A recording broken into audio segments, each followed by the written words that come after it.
Awesome. There's 5 people here already. So you can see how unfit I am. Normally you don't see my whole belly. So I'll get the light so it's not so bad.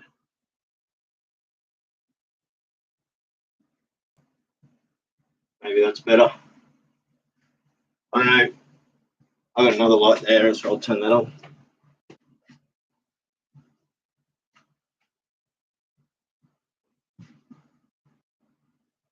So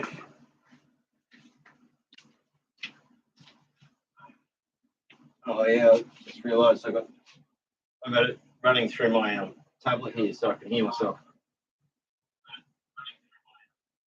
So I'll turn the volume down.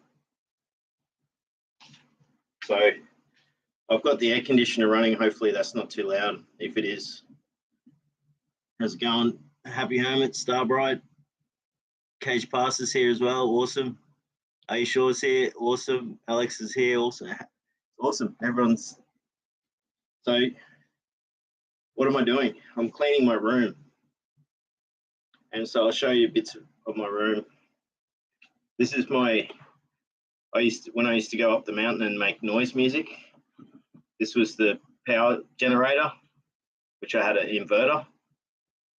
And I would then run this guitar amp and guitar pedals off this. It's like a small battery car starter, but it would charge. It had enough power to run the guitar amp for like an hour at full volume. So it was awesome. Haven't used it for a while, and it should still work. But that was something I used to do like once a month. I used to go up the mountain, and I'd leave at about 11 o'clock at night. And this is, you know, I'd take up milk crates full of guitar gear and stuff, and make noise music with feedback and distortion and loud vocals and things like that. It was good therapy to do, but it was also fun and art at the same time.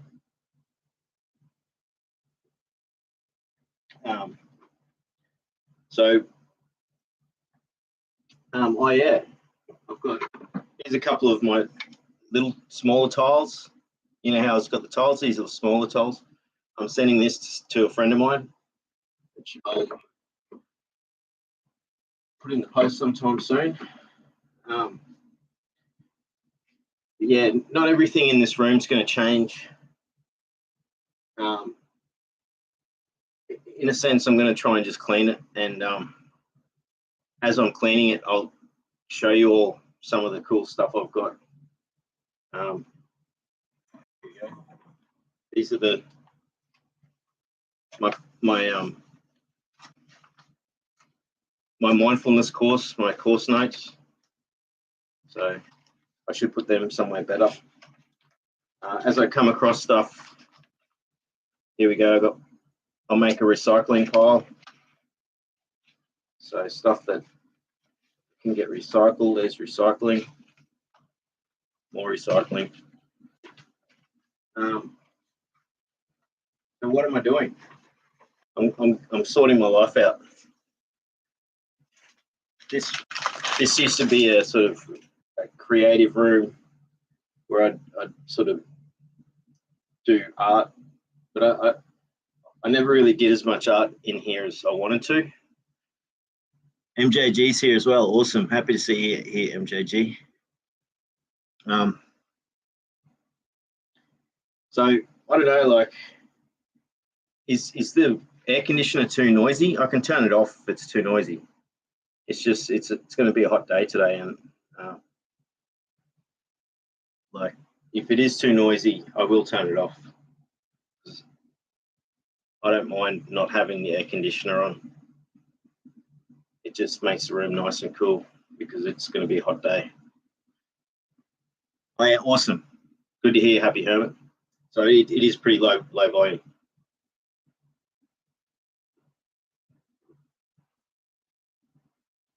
I've been up all night, so strong coffee. So I'll angle it down a little bit so you can see these are my all of these are going to get reorganized to have all art and craft stuff.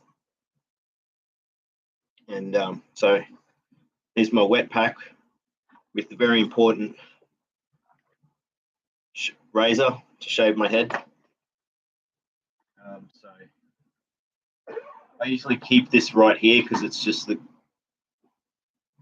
it's a very functional place for me to have it, but maybe I should find a better place for it. I'll put it up there for now.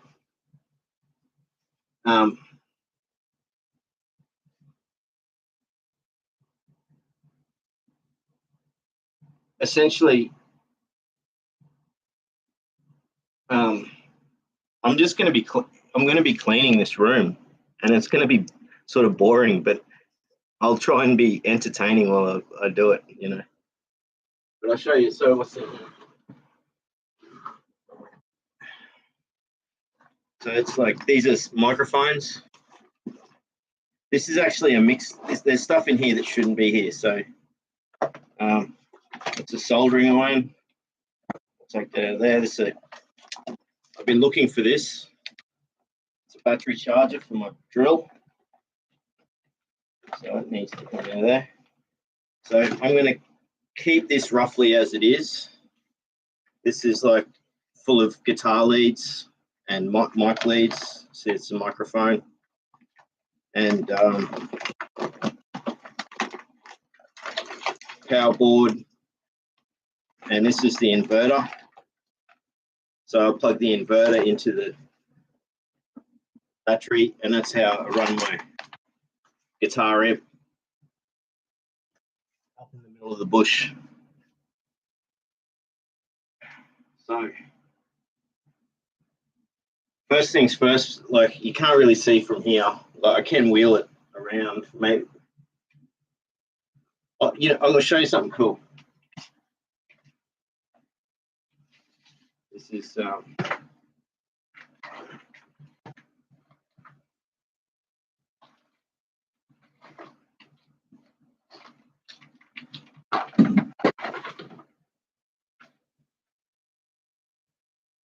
we go.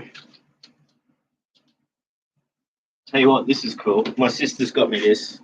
This is it's an LED light, right? It's solar powered, but it's actually got a thread.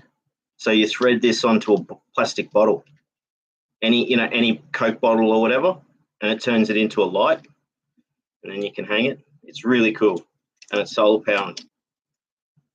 So I'll look for a bottle later, and I'll show you how it works. That's what I was going to show you. This is my newfangled. Here it is.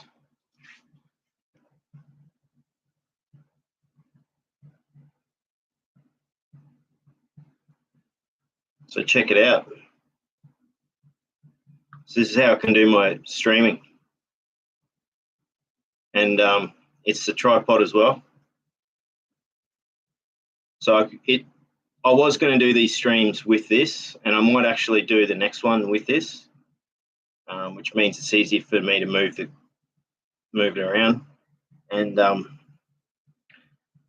using my laptop today just because I hadn't worked out whether I could. I hadn't charged this anyway, so it's only at 50%. So tomorrow I'll probably use this, and I don't need.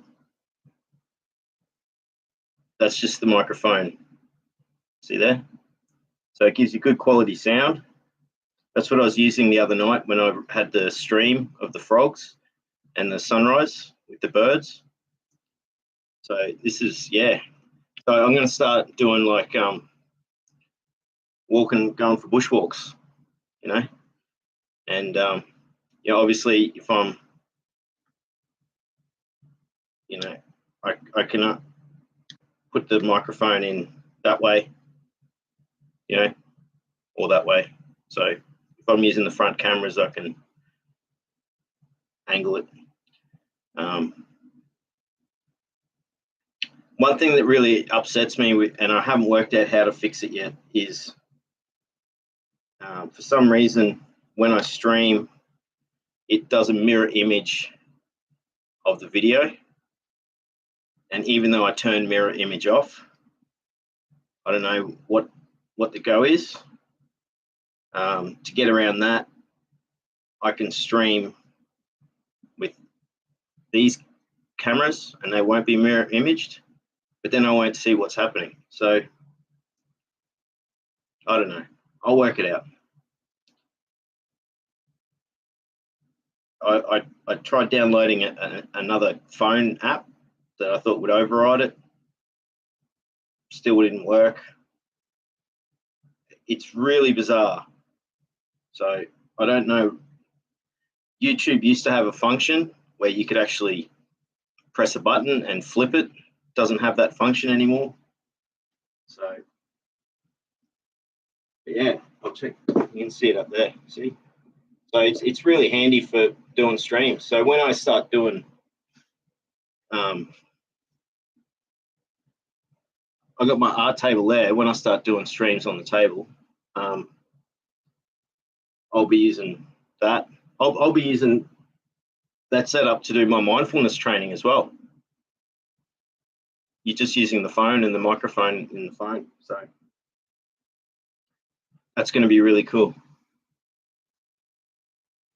So I've also got this chat running over here, so I can read the chat here.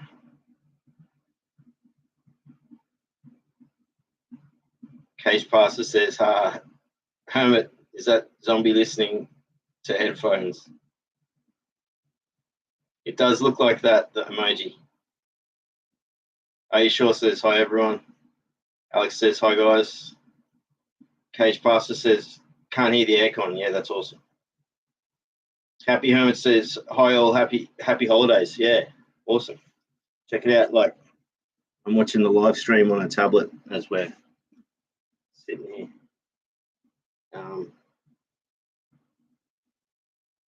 So, yeah, everyone's saying hello to each other. Cage Pastor says, hi, MJG. Although it's one thing on here, it's not showing up the names. Whereas there, so, oh yeah, it is. It is showing up the names. So, MJG says, hi all.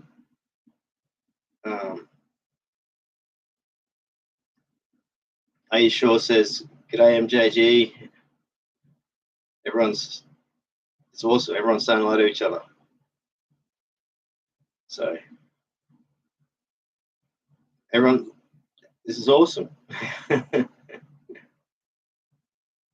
Case Pastor says, looks like you've been busy. I just put washing on the washing machine, so I've already started. The next thing I'll have is yeah, that's it. Cheers. Are you sure? Says it's so cool to understand how you make it happen. Yeah, and I'm still working it out. So technically I should be able to even pause this stream and then jump to this phone or this tablet. You can do a lot with YouTube. You can even have multiple camera angles. So I don't know if you can still do it, but you used to be able to do that. So I could have that streaming and this streaming, and you could flick between the cameras. So I don't know if that's a function still, but it was a function a while ago. So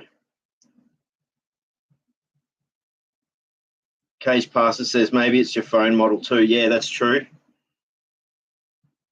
It's a new phone, but it's not. It's a budget phone.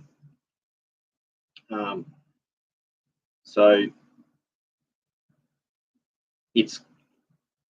I did upgrade. I did download a better camera app, and maybe I upgrade to a much better camera app and delete the old camera app so that YouTube overrides it through that or something. But I looked it up and it just said switch off mirror on. But here's the thing: it doesn't do that with Google Meet or Skype.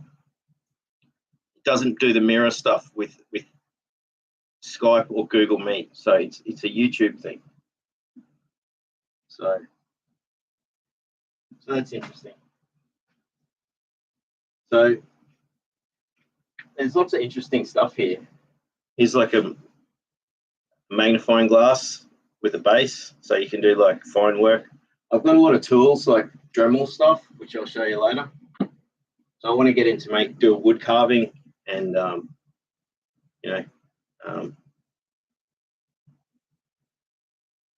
wood carving and lino block carving, for making prints and things.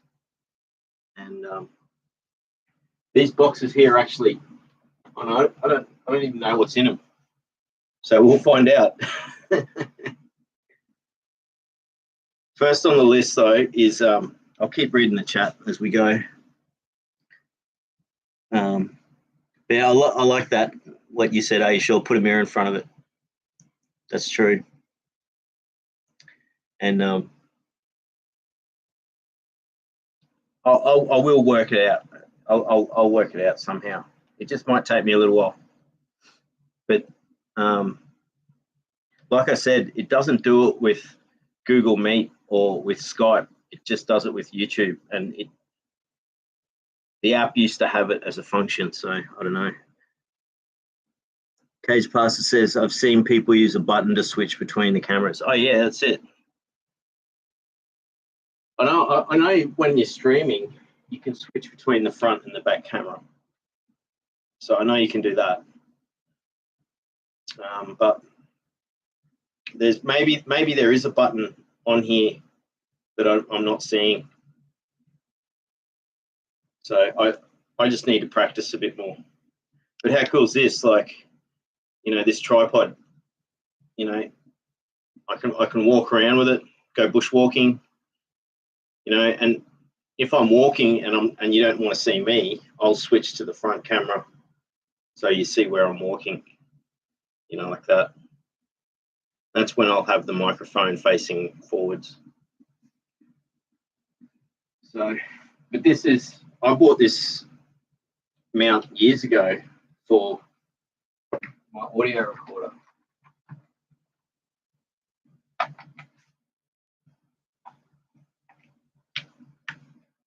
So for doing sound recording. So, which I'm going to get back into. And I used to, these are my cameras. This is my sister gave me this. This is a good camera. And this is my compact camera as well. It's got optical zoom. It's good and does HD recording. But this does really good recording.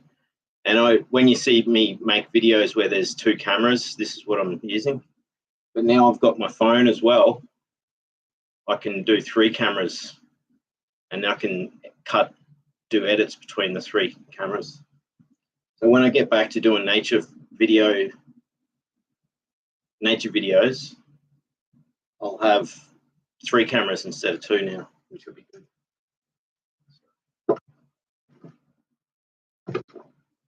So that's a bit of show and tell of some of my gear.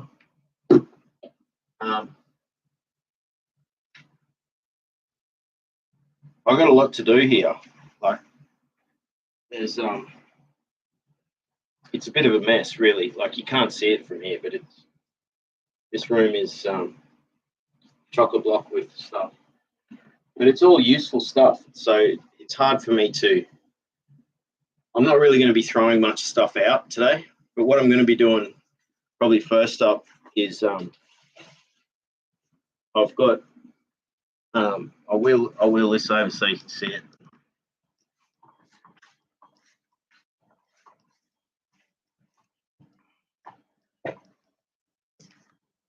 See that? That's a big pile of clean clothes. You know how people do that? They just like, oh. I take the clothes off the clothesline and I just pile them, put them in a big pile.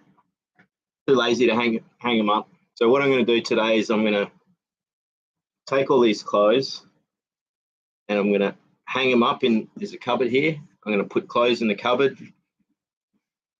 It all sounds pretty boring, but you know, this is stuff that as soon as I clear that table, you'll see there'll be this beautiful art table that I can use. And I can use it also, I can lower it and sit my computer on it and use it as a work desk.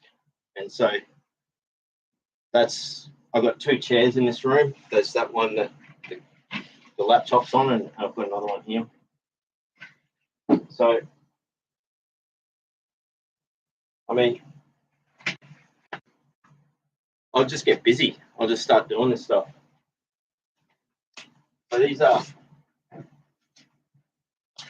like my camping bags. When I started my business, that was my old business logo, LAJ. That's my initials. I made work shirts, and so when I got the work shirts made, I had these 2 duffel bags, and I got them to embroider on that as well. So my camping bags are custom, which is pretty cool. And I've only got one of those work shirts left because all the other ones I wore them out. Because I wore them every day and I just wear them out. So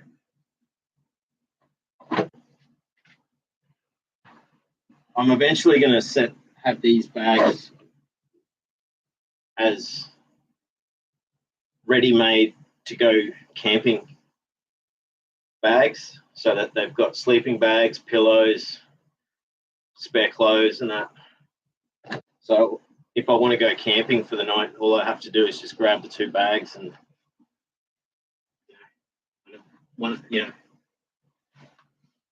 And so this is a doona cover. You know, we call them doonas, but a bit warm blanket, winter blanket. I'm not going to need this for 6 months, so I'm just putting this in here. I told you this could be potentially boring because I am cleaning my room. But this is a really good distraction for me right now. Doing this is the best thing right now in my life with everything going on. It's distraction, but it's also I get positive returns because at the end of the day today, I'm only going to do this room today, and then tomorrow I'll do my bedroom, which is where I do the streaming.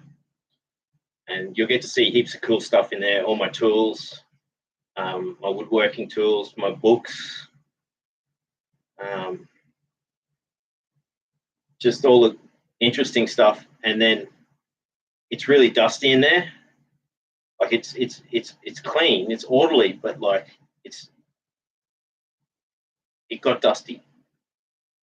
So I have to wipe everything down. One thing I'm going to do today is as soon as I've got the clothes off the table, I'll move the computer and I'm going to get my classical guitars and I'm going to give them a proper clean because I promised my friend I'm going to get back into playing guitar and practice guitar. So I'm going to clean 2 of my guitars. The third running guitar's in a case, so it's perfect. It's spotless at the moment. I don't have to do anything about that one. But yeah, and you'll notice there's 3 guitars in there if you remember from the streams. One of them's actually a work in progress. I've taken the frets off to make it a fretless, and I haven't finished that job. So that's a job I could do once I've got this room clear. I can finish that guitar and have a second fretless guitar. I've already got one, and I want another one because I've made a few fretless guitars, and the other ones were 3/4 size, whereas these are full size, and I've only got one full size. and I had to fix a few things on it. It was a bit broken. So there's a few sort of there's a few buzzy bits in it, and so I've got a nice Yamaha from the 1960s, which is in decent condition. So I've taken the frets off. All I got to do is sand the fretboard. I've got to knock the nut off it and then sand the fretboard, sand down the nut and the bridge, and then fill it. You got to fill it in. So you got to fill in the holes where the frets are. So fill it in with some super glue or a wood glue and a filler. So I can use baking soda or talcum powder or sawdust. So or leave it clear. I can just use super glue and just have it solid super glue. But I'll show you, you'll see later, you'll see my fretless. And there's videos on my YouTube of me playing the fretless. Fretless classical guitar is beautiful. As soon as I first heard someone play one, I was like, I need to get one of these. And I'd love to have a proper one that was made fretless. But they do cost like $3,500. Whereas I buy a $50 guitar, I pull the frets off, and I make it myself. So, but yeah, fretless classical guitar is a beautiful instrument. It's amazing. So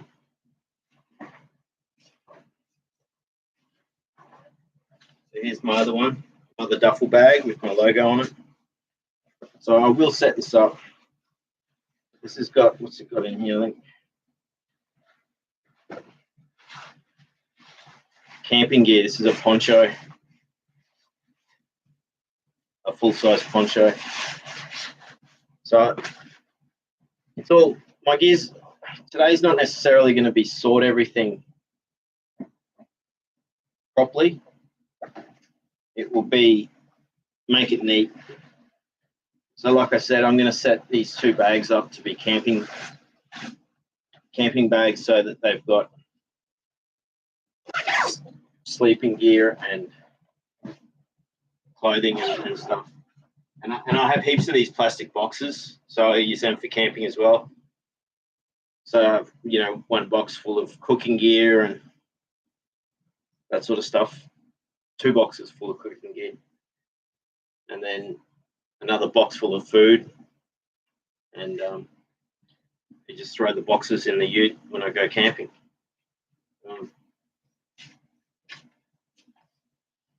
I don't know what I'm going to do. Actually, I do know what I'm going to do with this.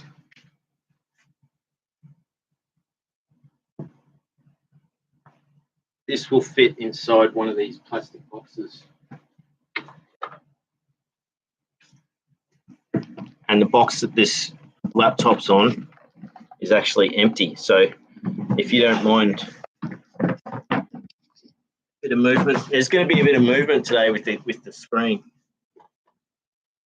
See, it's all adapting. How simple is that? I don't need this. We call them doonas. You know, like warm blanket, we call them doonas in Australia. Doona. It's a doona. So there we go. Look at that. Done. Now I can put the computer back on this. Put this back on the chair. There you go. We're all sorted.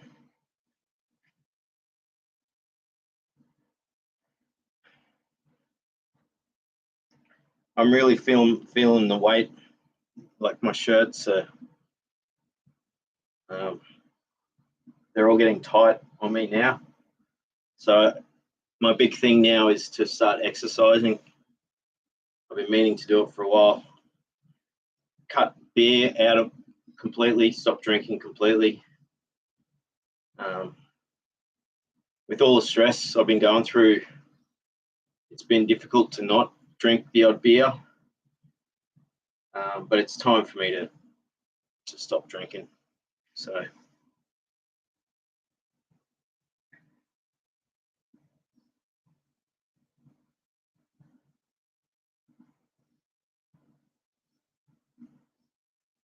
Sorry, Cage Plus says, sorry, I meant a handheld button like on a keychain. Interesting. Like a remote. That's interesting. I've seen that there is Bluetooth remotes and stuff like that you can get for phones.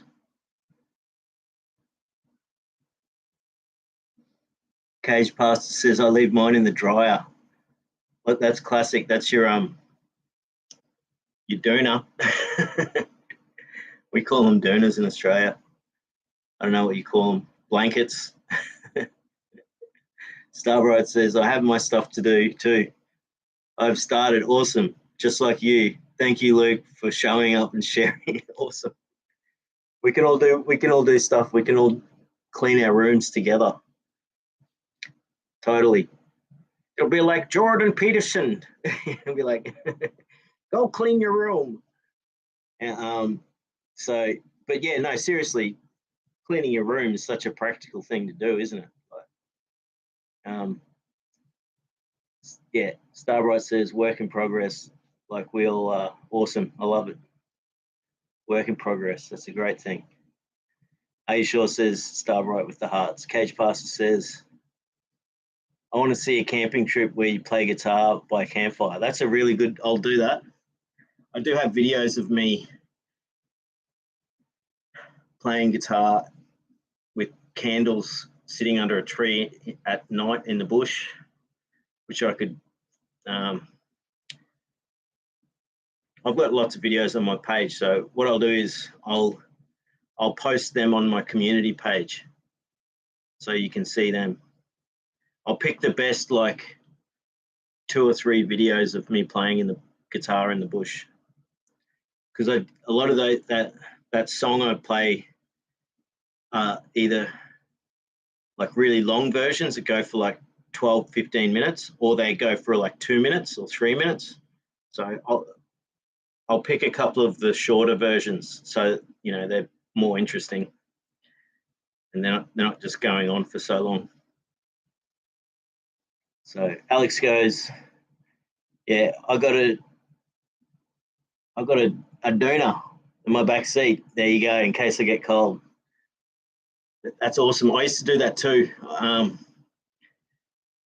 My old ute, I used to always keep a behind the seat rain jacket, 2 pairs of socks, pairs of undies, t-shirts, pair of jeans, sheet, you know, like, and a pillow. So if ever I got stuck anywhere, I'd have something, you know. So it's a good thing to always just carry with you that stuff. Jamie's here. Awesome. See you here, Jamie. Jamie says, hello, everyone. Popping in for a bit while getting ready for dinner with my son before he leaves back to his home tomorrow. Awesome. So, like, good to see you here, and like enjoy the dinner when you get back to that. And I didn't realize that was the time zone thing. Oh yeah, because it's early morning here, so it is like that. It's like late afternoon. You're in, Jamie, you're in Oregon? No, I can't remember where you are. AJ's here. Awesome to see you, AJ. AJ says, just had my fridge fixed after a long time without it. Feels great. Oh, that's awesome. I used to have a fridge here in this room, and it was awesome, like a bar fridge. Now I've given it to mum and dad to use. But it was just so good having my own fridge down here, and you know, unfortunately, well, not unfortunately, but it would often be it would often have beer in it. So I don't drink now like I used to, much at all really. But that was a good thing. But look, tell you what, like having a fridge that's broken is not good. It's really frustrating. It's amazing. Like fridges are one of the most amazing inventions that humans have got. You know, keeping our food preserved by keeping it in good temperature is such a amazing technology. We're blessed to have those things, and as you notice when you don't have them, and you know it sort of humbles you too when you think about people that don't have that. You know, they don't have fridges. I was talking about this the other day with a friend. You know, like there's a lot of places in the Middle East where they only have power running for an hour a day. You know, and so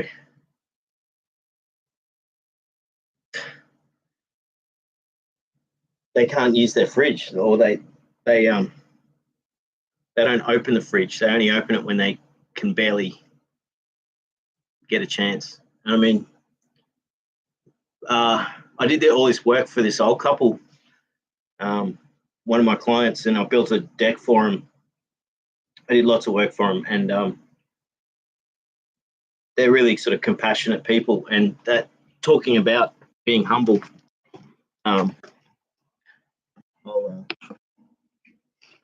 Just give me a second.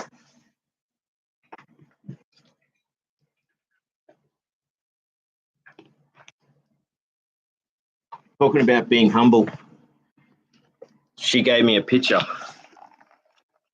and like this is my door. If you can see that, and she just had it. She had copies of it. It's just, I don't know if you can really see, but it's just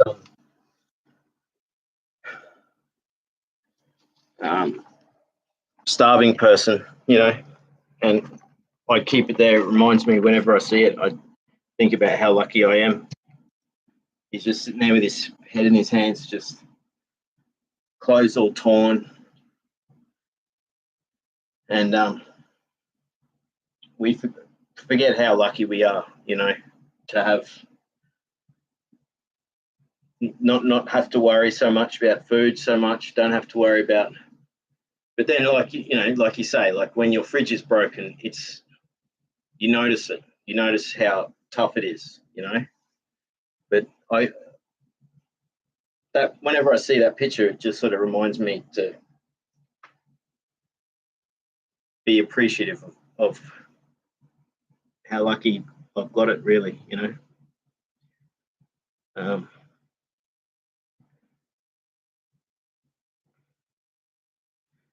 Alex says, "Yeah, I got a pillow too. Yeah, that's the go, brother. Pillow and keep so like your car breaks down or something like that. You get comfortable, or you go to someone's house and or there's a party or something and you need to stay over. You've got your own sleeping stuff. So it's awesome to keep a kit like that in your car. Another good thing to keep in your car is a couple of tins of food, like tin baked beans and stuff like that. You don't even need to cook. You can eat it raw. So if you get stuck somewhere, you've got some food. So it's like a little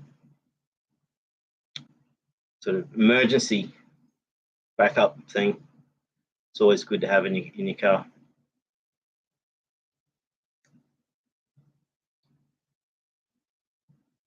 Jamie says, "Yeah, that's awesome, AJ. Yeah, totally. Getting your fridge fixed, it's a big plus."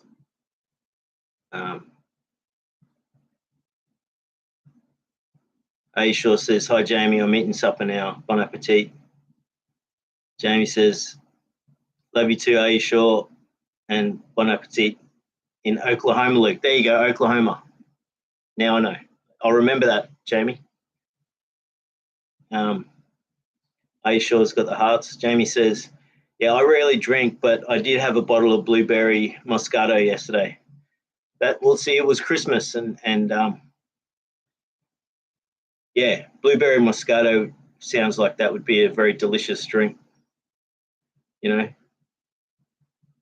Especially, it's the sort of one you could probably drink cold, I'm guessing, as well.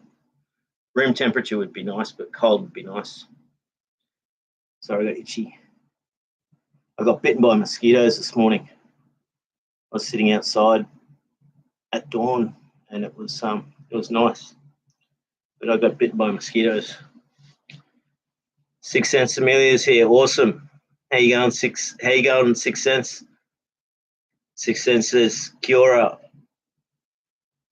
Hello, Lucan community. I'm not modding on a live stream elsewhere, so unable to stay in chat. Shout out, thumbs up, send in your thoughts and blessings from New Zealand. Well, thanks for popping in and saying hello.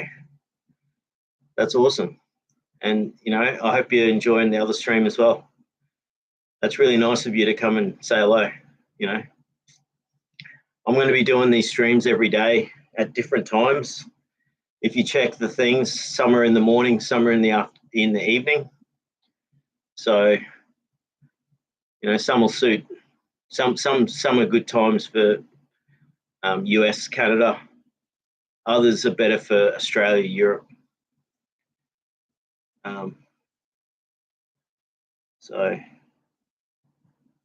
But thanks for popping in. Jamie says, absolutely. I often get asked what exactly I believe in, and I reply, gratitude and respect. That's beautiful. That's it. That's a good. They're good. They're the best things to believe in. You know, best two things. I'll remember that, and I'll use that if I can, because I do. I practice gratitude a lot. I try and be grateful as much as I can.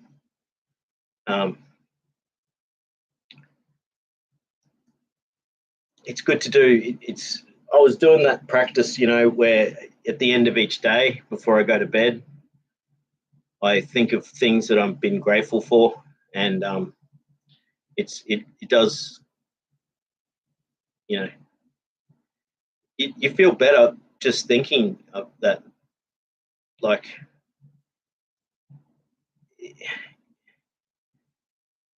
you feel better because you're appreciating what you have, you know, and it's too easy to just take things for granted, basically.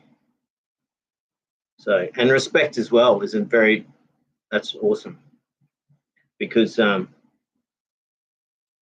tell you what, when people give me respect, I really appreciate it, and I try and give other people respect. Well, I think I give people respect most of the time. Very rarely I disrespect people. So,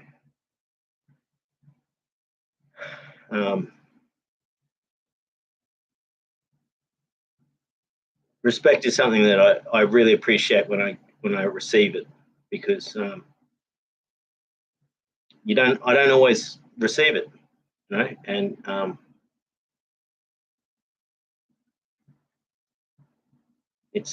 I appreciate it when I do.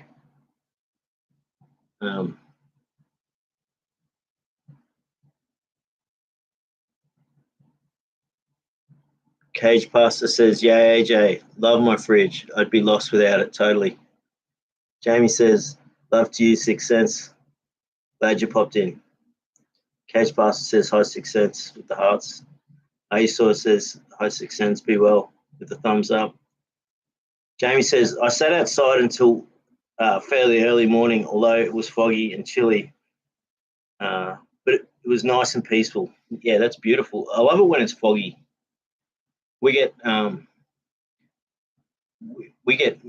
foggy mornings here, and sometimes in winter, and yeah, it's pretty cool.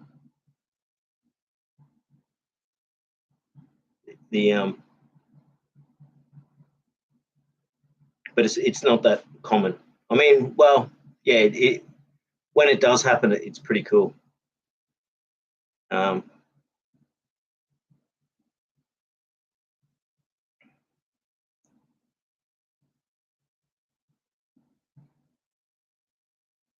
AJ says, I agree. It helps you appreciate things, totally.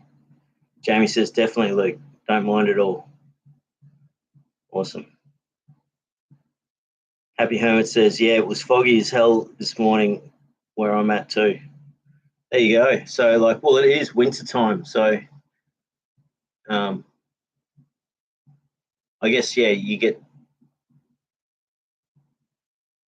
I keep thinking that, yeah, it's. I keep forgetting, we're on the opposite side of the planet. That's why I got the aircon on, because it's summer. So I should get back to doing this cleaning. So,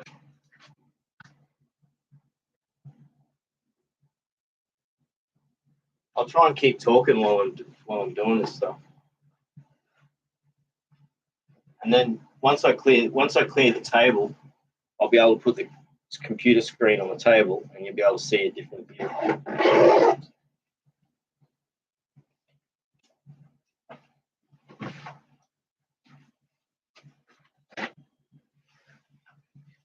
That's my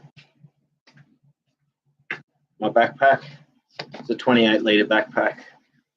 I like this one. It's got see how it's got like a frame, so it keeps your back clear. So you can just shove stuff in there. Like if you got a rain jacket, you can just shove it in there, or a water bottle. And again, I'm going to set this up so that it's always ready to go camping. I've got a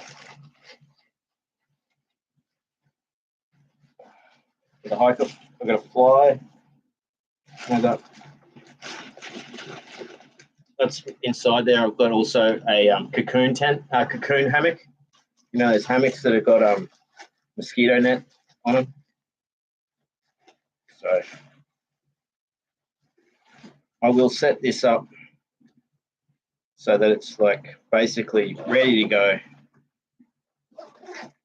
So if I decide to go for a hike, I can just like grab the backpack and go for a hike. So like, I'm off. I'll see you later.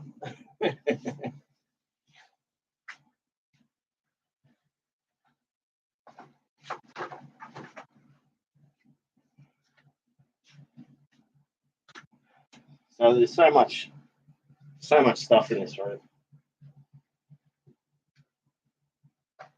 This is a bag I have been using for putting my audio gear in. So I will. I'll do that.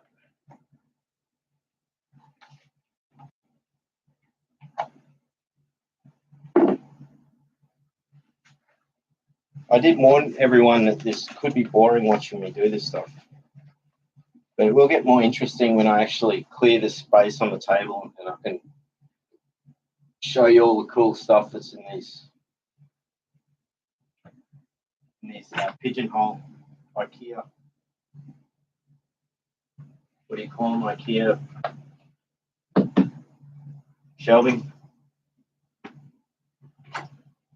So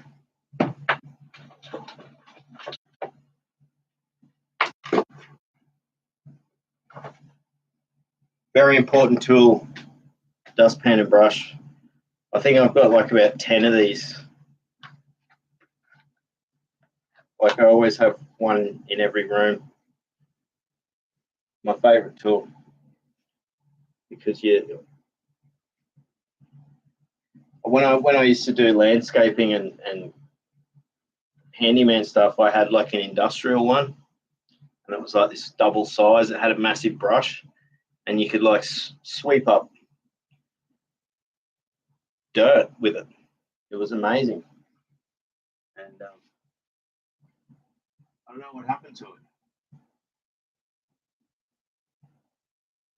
When I sort of I had when I went through all that drama and serious stuff I went through in the last few years, I basically had to close my business because of some nasty people. And I started by reducing all my clients down to just a few until I just had 2 or 3 clients. And then I went through a life crisis, and then all of my tools, I haven't really properly sorted them since. And tomorrow, the next day, I'll show you my tool shed, which is like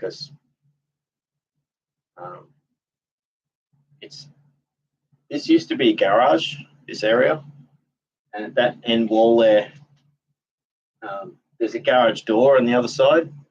So there's this small space, and it's just big enough for like a workbench.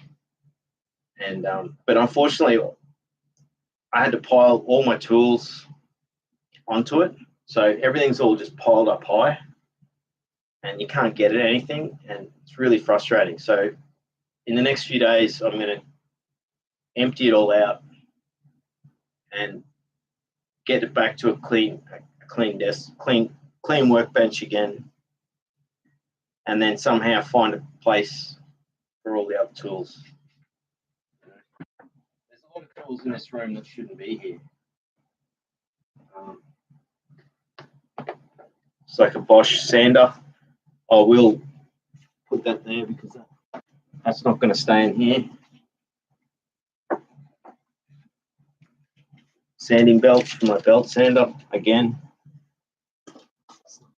Yeah. One of my many spirit levels. I think I have about 20 spirit levels of all different sizes. Hey,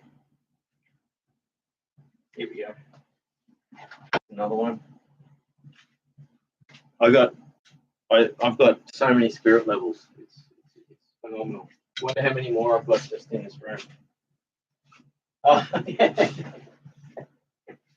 Yeah, we've got another one. I've got 3 spirit levels just in this room. They're very important to have, like when you're doing building, especially like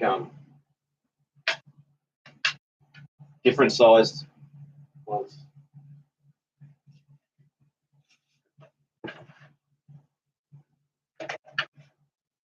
Same thing with squares. I've got like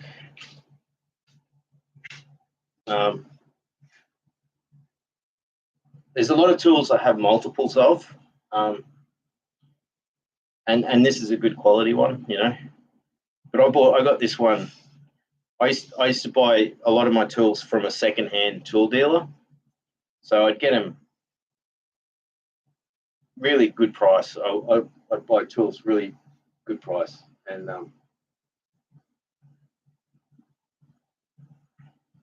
I mean, this is like a $50 tool, which I probably paid $5 for, and it's in almost perfect condition, you know.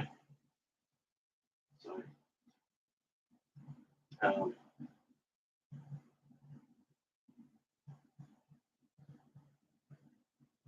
yeah, I am a fan of like when I started working for myself, that's how I got to do it. Is I basically bought the tools, and once I had the tools, I could actually just start doing things.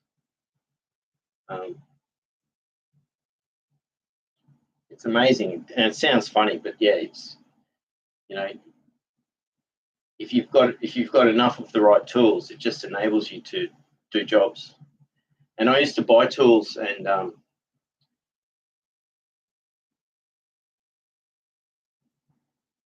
like I'd see a tool on special or something, and I'd buy it, and I'd be like, oh, did I find when I'm going to use that? And then I'd have a job, and I'd be like, oh, I've got that. And then I'd go home and I'd go grab it, and I'd go back to the job, and I'd be able to use it. And that happened several times when I was working for myself, where I'd buy a tool, and then 6 months later, You know, it'd be like, I need this tool and I've already got it. Great, I can go get it. You know, so and that's why having lots of spirit levels and squares are essential, because if you can't find one, you know you've got spare ones, and you just grab the second one.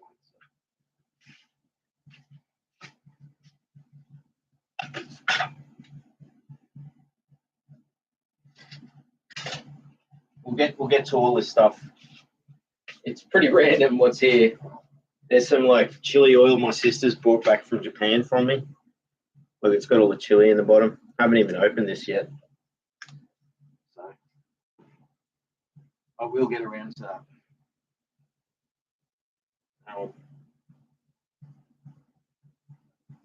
But the main goal of what I was going to do now, I'll get back to the comments. Happy Hermit says, yeah, love the dark, foggy, rainy weather. Can't wait to be moved. So what, you're moving again soon? Because you got like a mobile living situation, so you can do that. AJ says, I like the fog too. I also enjoy a little. I must be a winter person. Yeah, I like it when it's sort of like not so foggy that you can't see anything. I like it when it's sort of through the trees a bit and then along the mountains, but then you can see around. So I wonder if that's my washing finished. Well, that could be my dad. I think it's my dad. So Himalayan rock salt. See, this room is so full of random stuff. It's not just it's the overflow, right? So this used to be in with my camping gear. So as I go, I'm going to have to sort. But I shouldn't be focusing on this stuff here. I should be focusing on. You can't see it, but I did show you before. That table is full of clothes. So if I go through, if I get this table cleared quickly, I will be able to.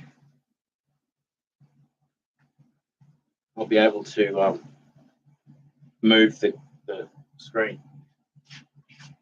And then that's my phone.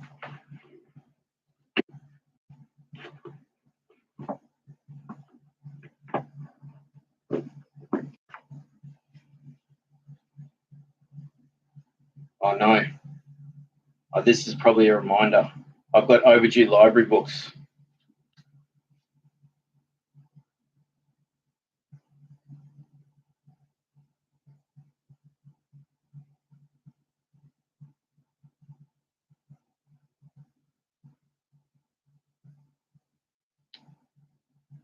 It's just a reminder. It wasn't my library books, it was my GP. I'll get around to that. It's not urgent. Okay, so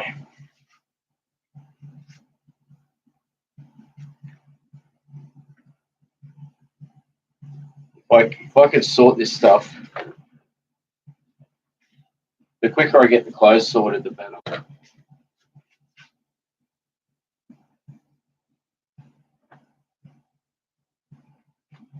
Because all the clothes, a lot of stuff will go in hangers, and the rest will go in the other room.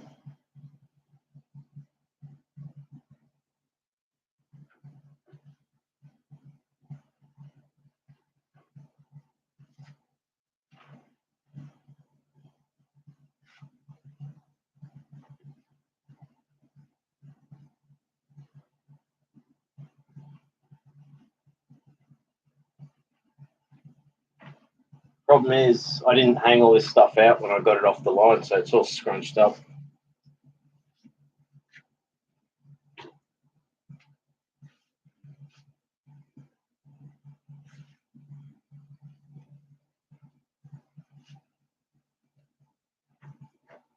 This isn't going to take too long because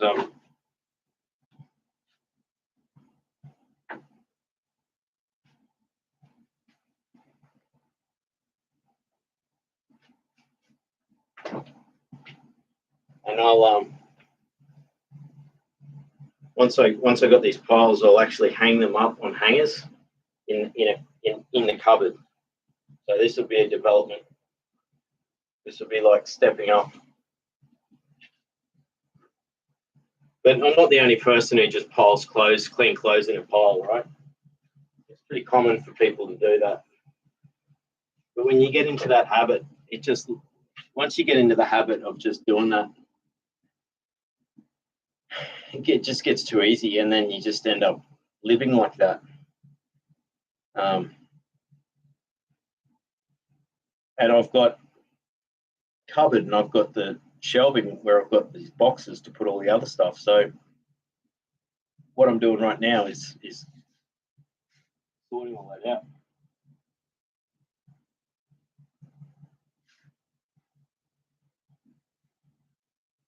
See, look, tables are almost clear.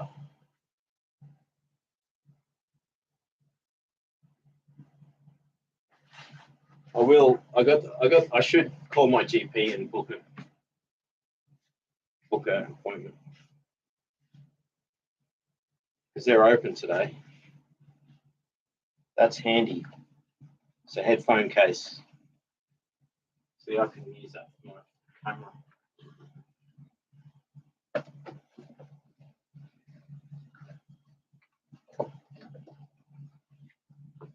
So maybe while I'm on the phone, I'll call my No, I'm doing a stream, Dad. And my dad's like, "You talking to me?" I've got a cramp in my foot. It's not good. I don't know why. I do get cramps every so often. If I sit down, I get them when I don't know if anyone else can relate. If I put on a pair of shoes and I sort of force my foot into the shoe the wrong way, I can like get this like really bad. It's like it twists a ligament or a nerve or something in my foot, and it gets like, it's really painful. And that's what I just got then.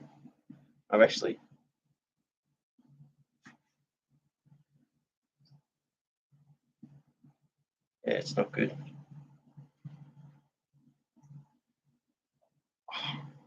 And when you get a cramp like this, literally, when it's cramping up, you can't see it, but I'm shaking my leg.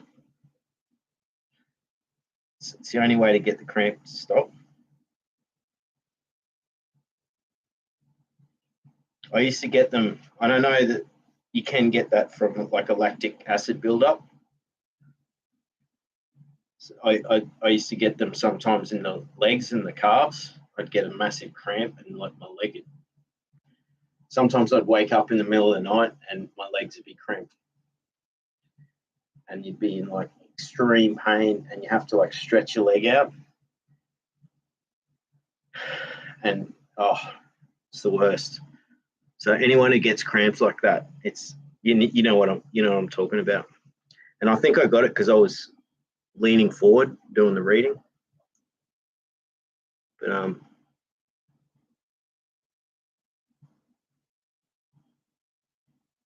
Are you sure? Says, I miss the sound of nature minus the distractions. Yeah, nature is such a nice thing, like having the sound of nature. You know, like it's sitting in nature. It lowers your cortisol levels. It lowers your heart rate, stabilizes. It's good for your health. Just the sound of nature. It's amazing the difference. But this being in a noisy city is the opposite. And it's unfortunate that, you know, a lot of us live in cities and we can't avoid that. So if you do live in a city, try and find somewhere where you can get some form of nature sounds, even if it's just the sound of wind. You know, if you can't, like I've got lots of birds here, which is great. But you know, it could be the wind, and I know, are you sure you've got the bay and the river, and the sound of you can get the sound of the water lapping and stuff like that. Although obviously you're saying when it freezes over, you don't get the sound of the water because it's all frozen. But yeah, sound of nature is amazing. Like we got the cicadas at the moment, and so certain times of day that they're so loud, it's amazing. And then other times, summertime, and we get the insects. It's amazing. When I went for a drive the other night, and I stopped at the spot and got out of the ute and had a look around, and there were fireflies everywhere, and it was awesome. And I tried recording video of them, and I got a few sort of shots. But fireflies are awesome. Sometimes this time of year, I should actually go down to the creek.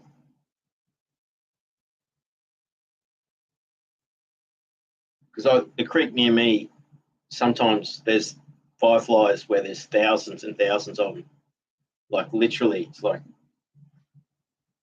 awesome. I mean, even when there's only like 10 or 20 fireflies in an area, it's cool. But when there's like thousands of them, it's amazing. Anyway, I'll get back to what I'm doing. This table is almost clear. I don't know how long I'm going to do the stream today. Like, I'll go until I achieve a certain level of cleaning. You know, it's another bag which I use for like putting audio gear and stuff in.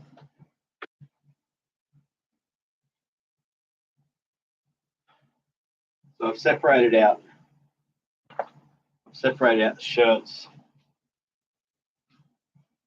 from the jeans, from the shorts, from the towels, from the undershirts and the socks. So I'm just going to start putting this stuff away.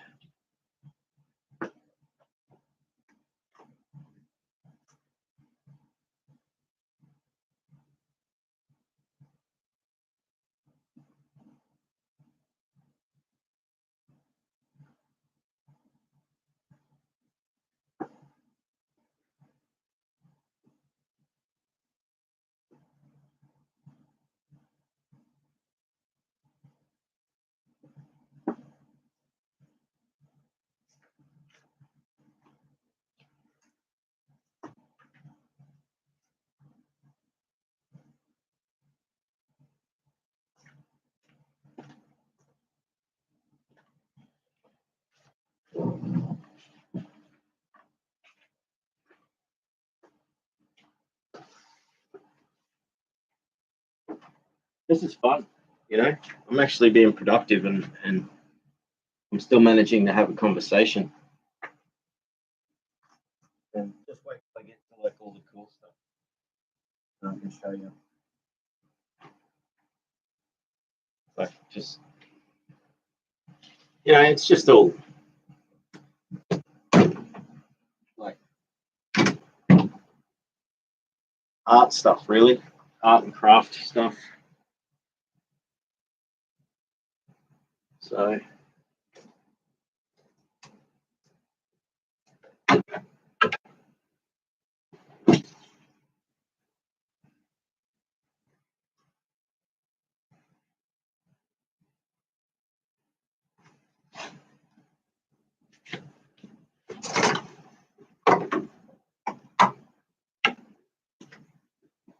see,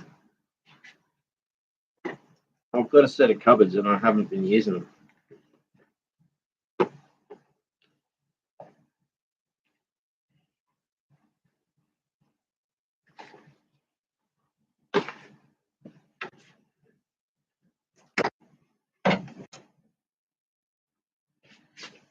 This is going to feel really good once I've got this done, because I've been meaning to do this for ages. And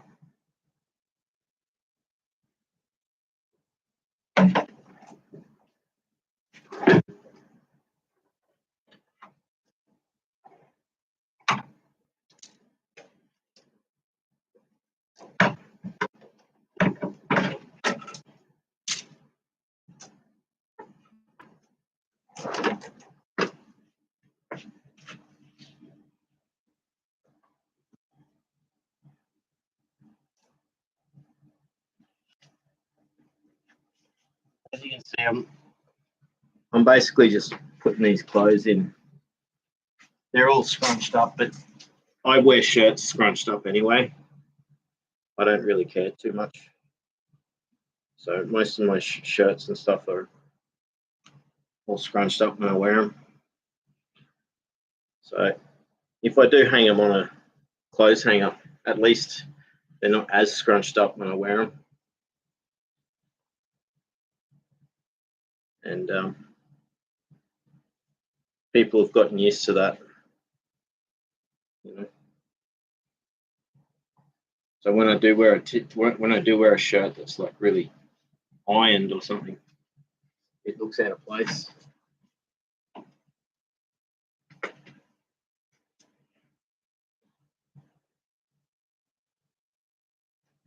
But you know, if I take stuff off the line and I shake it, if I hang it out on the line, right, and then I take it off the line and I shake it, and I hang it up, it's as good as ironed, as far as I'm concerned. And some shirts like this one, they don't even need to be ironed. But you know,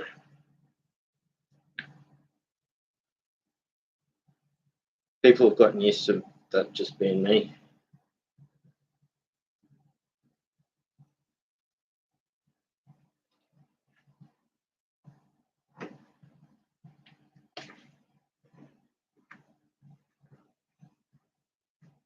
And I like wearing clothes till they fall apart.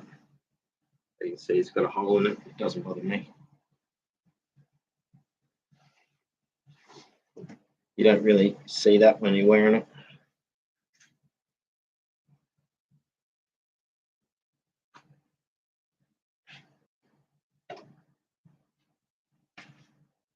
And sadly, about half of these shirts I can't wear because I'm too fat at the moment. So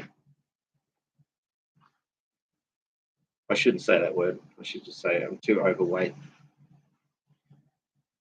I don't mind. I'm comfortable having a belly and all that stuff.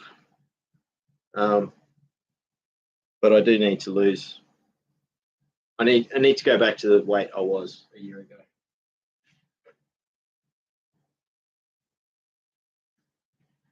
It is quite phenomenal when I weigh myself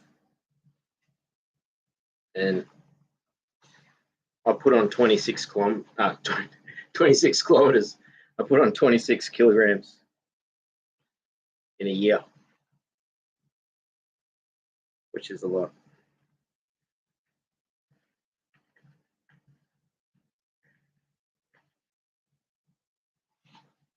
This shirt was so scrunched up, I had to actually unscrunch a bit so that it's actually it's inside out. Won't be long, and I'll have this job done, and I'll be able to read the comments, and I'll be able to move the laptop to another spot where you'll be able to see the room from a different perspective. You'll be able to see the drawing table.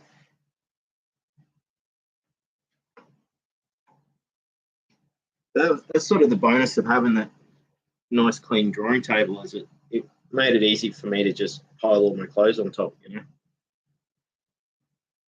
But I'll call my GP in the meantime. We can do that while I'm streaming. So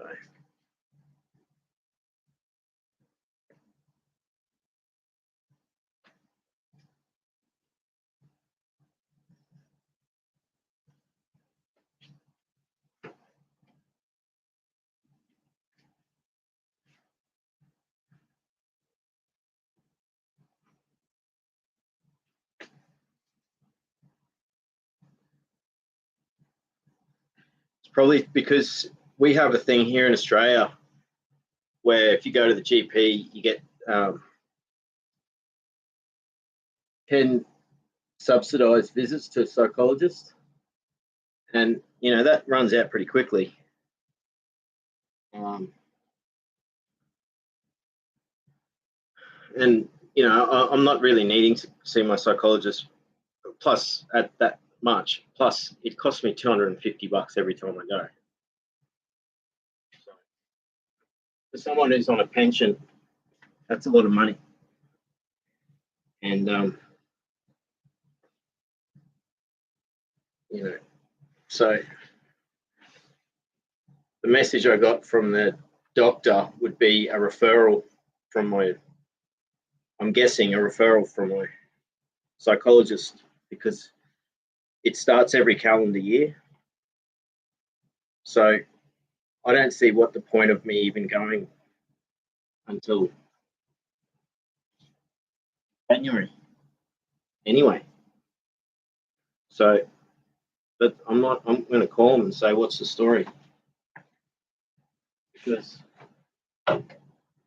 there's no point me going and then having to go again a week later, because it starts at the calendar year.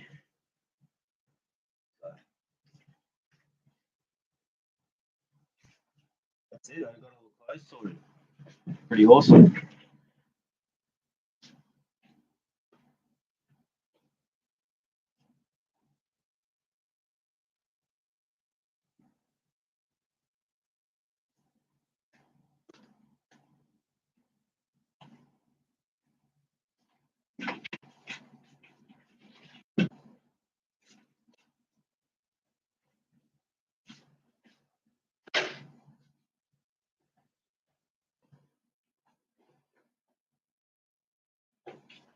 How's that? I had one coat hanger sitting on the ground. I'm like, oh, it's a spare coat hanger, and I don't. And then I walked in there and I found there was one more shirt. So it worked out perfect.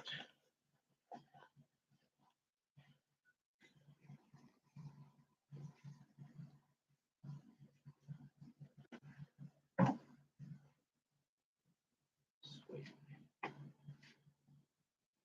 No doubt there's going to be more stuff to go in that cupboard, but for now.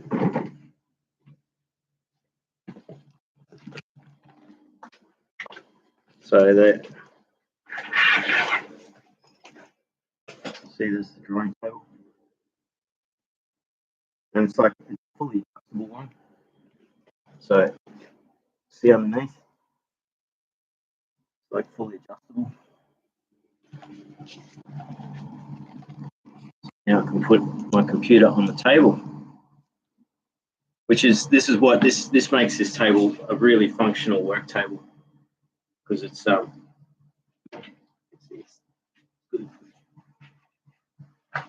Yeah, this bag's not even going to stay here.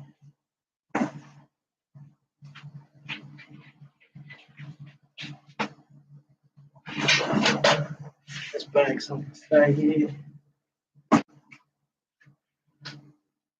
So there's so much stuff in here.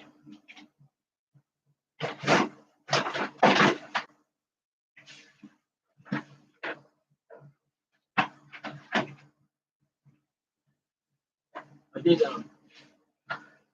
when I studied art and that, mold making, and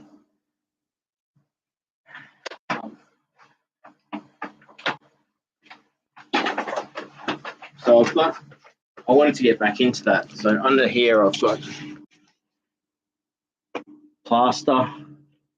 They're two things: molding plaster, and I've got a box full of casting stuff.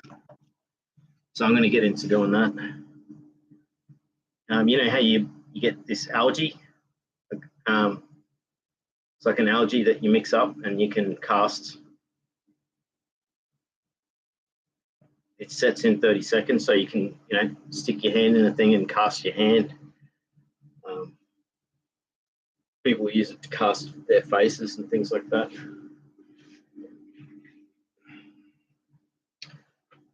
I won't I'll move this again. And then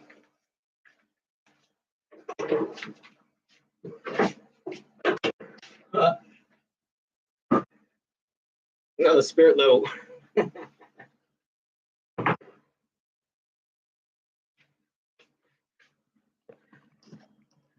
I've got so many spirit levels. And I've even got another one here. Look, this isn't just a spirit level.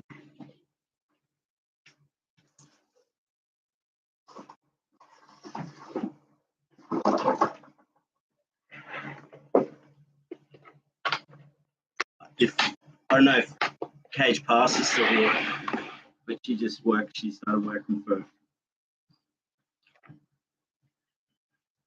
That's a spirit level. It's an optical spirit level. It's a theodolite.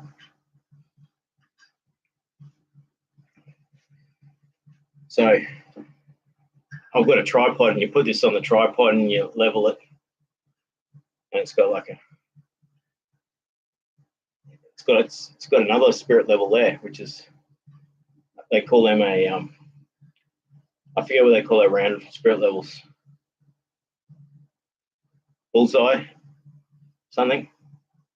Anyway, this is a Pentax optical spirit level.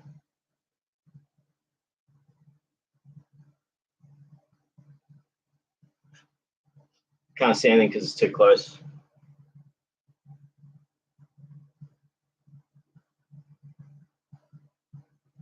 Yeah. So with this and a staff, you can measure distances. And this is because it's on the rotating base. So once you get this level, you can then rotate it, and there's the degrees there, and it's Pentax, so this is a pretty quality device. They use this is old school, but a lot of builders still use optical theodolites.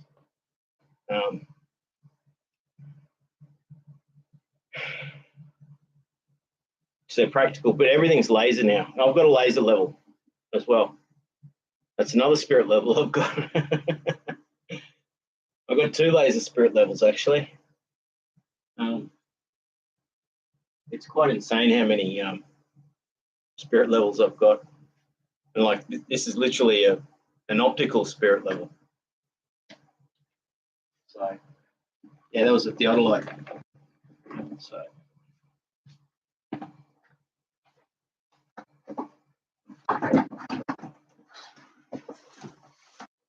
there's a lot of tools in this room that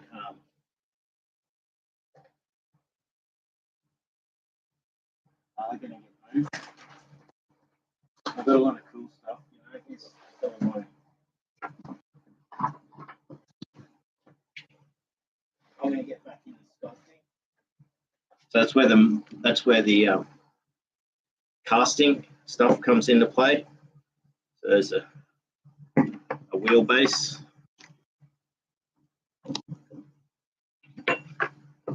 You know, so you can put something on and spin it around.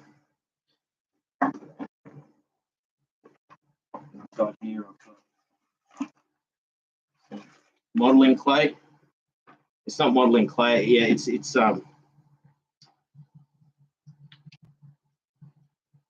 what do you call it? Plasticine. Modeling clay. Oil-based modeling clay. And these are some carving tools. And this is my old ceramics. These are my old ceramics tools, calipers. When you use, you know, on the pottery wheel, I did ceramics, and so these are for ceramics. But you can also use them for the modeling clay, you know. So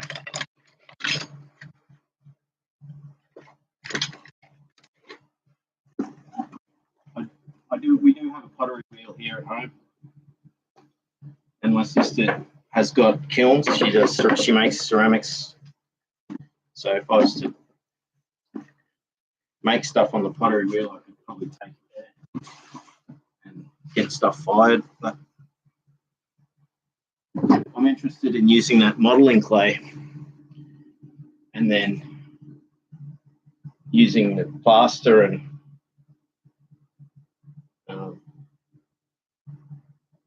that algae. I forget what you call it. It's not a agave. It's got a name like that.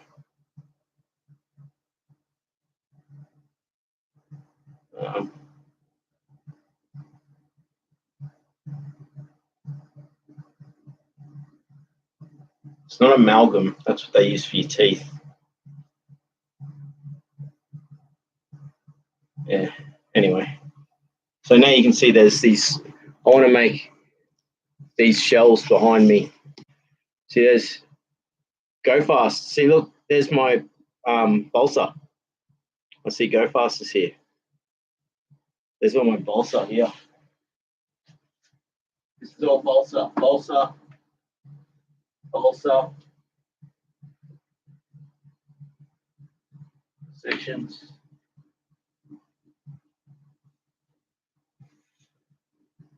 Check it out. Oh, different sizes. And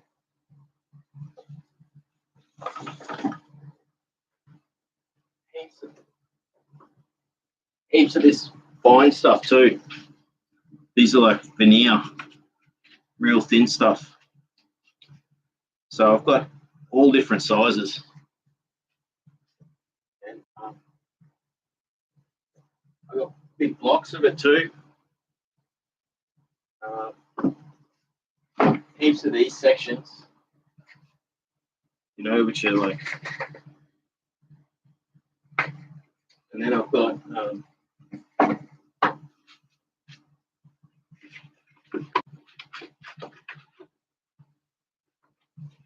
whole bunch of big stuff. That's like 1.5 inches. And then I got like sort of close, that's almost inch square sort of thing. So I got heaps of different stuff. So I got all this stuff when I was doing building design to make models of houses.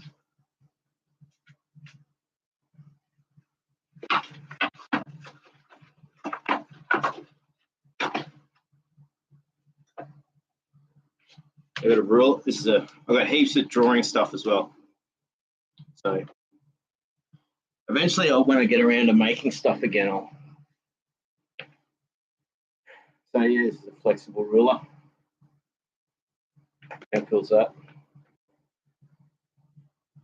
So you can get a contour, but it's also got measurements on it. But I'll go through each section one by one. I know at the moment it's probably too much. These are my carving chisels. So I want to get into wood carving. They're only small ones. But these are Marples, English. It's a full set. They got a little bit of surface rust on them because I haven't done anything with them for a while. But they're pretty nice. So I've got a full set here of. So I want wood carving is something I want to get into.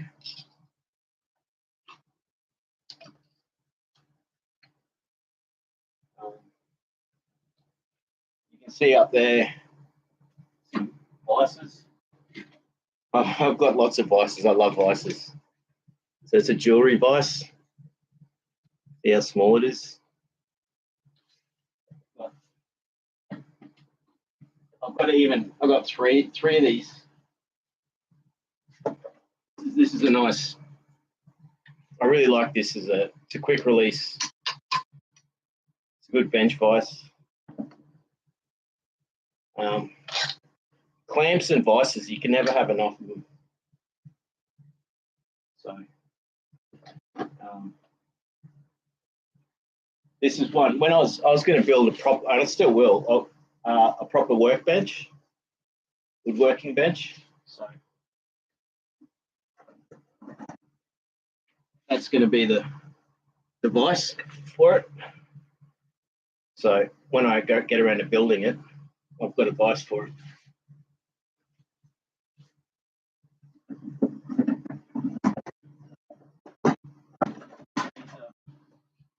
These are bench dogs. So like you have holes in your bench, and then you clamp stuff down. And these are ones that these ones are adjustable. Often people have fixed ones that you tap them down with the hammer, whereas these have got notches, so you just let them drop down, and then you adjust it. You adjust the tension with that. So I've got when I get around to making another, I do have a woodworking bench in the shed, and it's good. It's a bit wonky because it was like I built it. It was one of years ago, before I really knew how to do joinery, and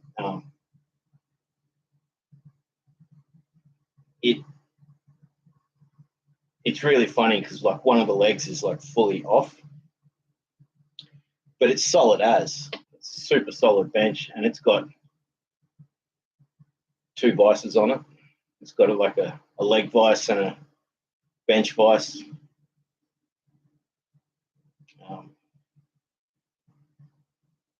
So I've got no shortage of tools.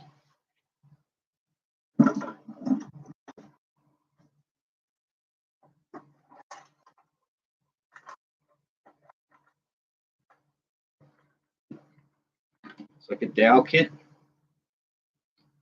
So like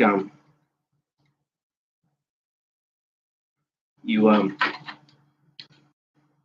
put in your different, and then you basically have your piece of timber, and then you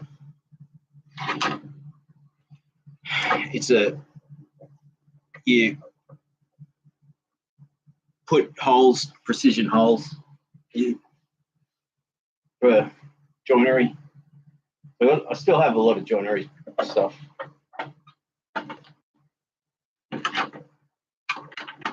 And again, a lot of these tools I bought secondhand from my secondhand dealer, quite cheap. So it was like,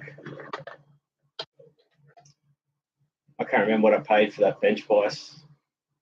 They're worth hundreds of dollars, but like I got it for like $50 or something, you know.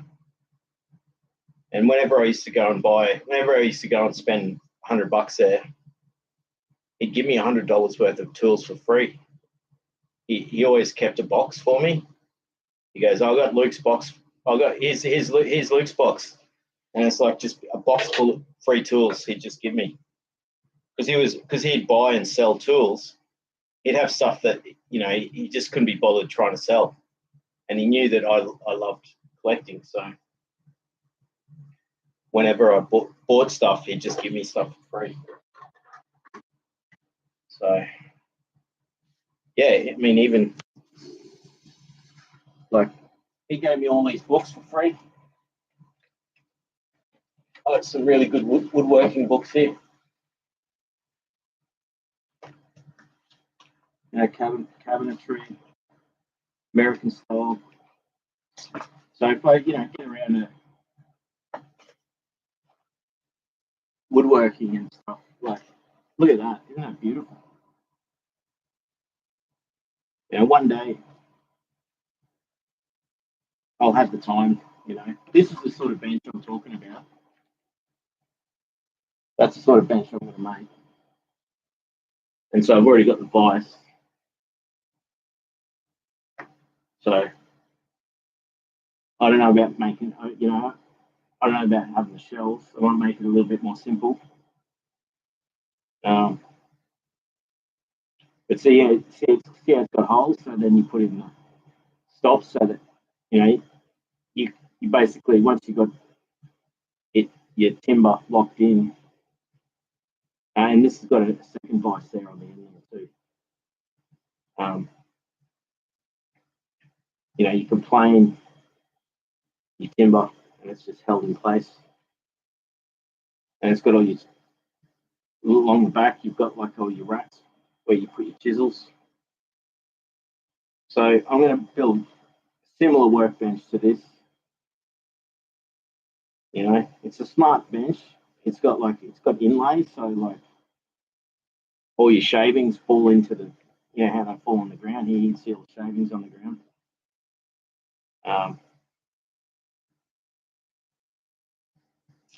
But yeah, so I mean, they're all these books he gave me for free.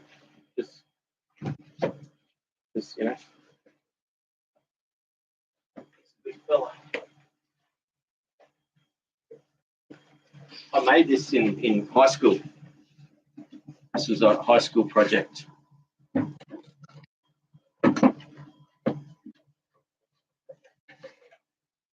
at that. It's even got my name. So I should put some tools in this. So I don't know, today I'm not necessarily going to do, look, another square, build a square. This one's in millimeters, and unfortunately it's rusty. Even though I bought this brand new, it just, the quality of tools these days is horrible. You know, that was like a $50 brand new tool, and it just got covered in rust.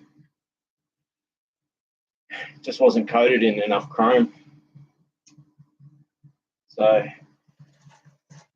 that's my tripod, which I use when I go out recording, doing my nature photography. And my camera mount, my phone, I can put my phone on this as well now. I got lots of cool stuff, but I've got to get around to actually using it. But you know, I showed you my carving stuff, so I can sit here and do wood carving on this table. It's solid enough. But these tables, I can use these for wood carving. But I've got lots of Dremel stuff. These are all just Dremel bits. I got a lot of, so once I get into the wood carving, I can use the Dremel as well. That one's empty. More, yeah, this is all Dremel. These are, I don't know what's in here. I think this is scalpels and things. Oh, it is, yes.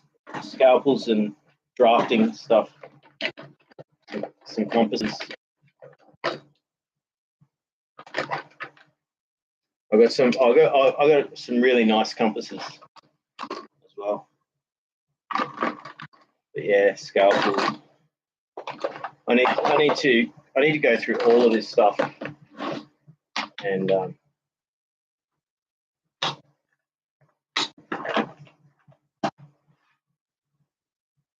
but yeah, go fast. You saw all I've got. That's all balsa in that corner. So I've got quite a collection, enough to make a couple of airplanes, I tell you. And I've got, you can see,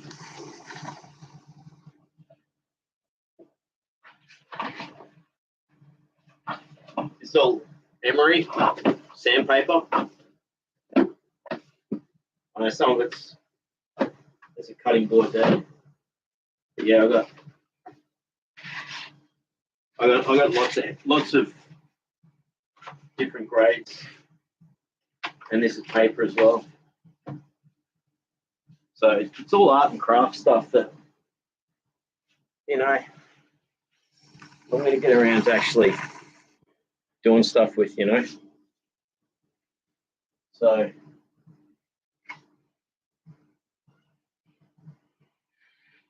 It's a good start. At least I got the table clear.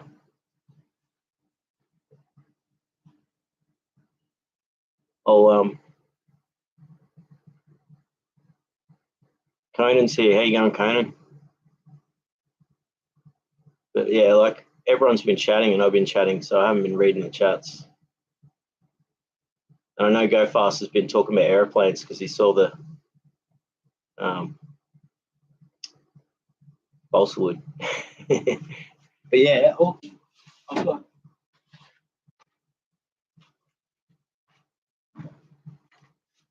So yeah, I've got plenty of super glue. This is I don't know what grade it is. It's just Loctite brand, but yeah. And oh yeah, that's another set of carving chisels.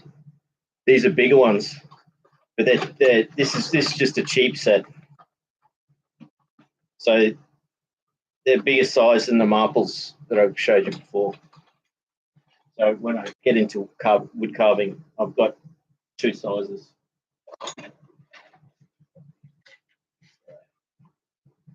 Check this out. Yeah, there's some more Dremel. I've got so many Dremel tools. So when I get into wood carving, I've got all the gear. So I love planes, right? Check this beauty out.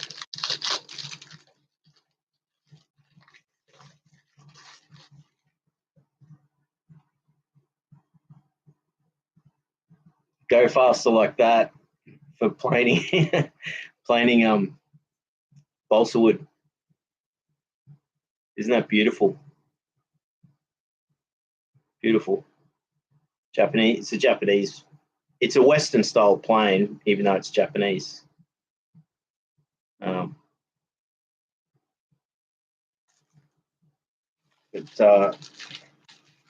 yeah, I've got like. Yeah, I've got two spoke shaves. I've got a Japanese plane, and I've got two Japanese planes, but one's a contour plane. But I've got like 6 Stanley planes, I think 6, something like that. Because I love the beauty of buying. Having a proper collection of planes means when I do get around to doing woodworking, I can take chunks of timber and I can shape it, flatten it, and I can make stuff with it. And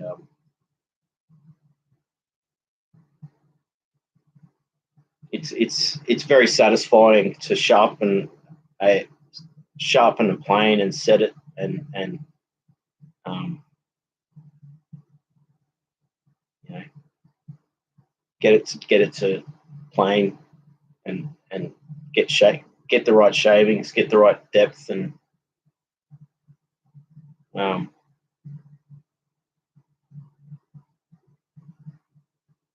I don't have any special tool. Like I just sharpen on a piece of marble with the sandpaper glued to the marble. I don't have any special tools for sharpening. But, you know, if I get right into it, I probably would get. But I've got a friend of mine who's got like one of those awesome machines. So I can just take all my stuff over to his house.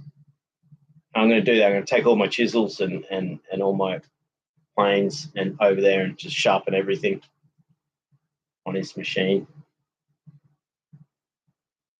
And so yeah, like there's a lot here. I'll show you. Look, I built this. See that white that box? Inside there is basically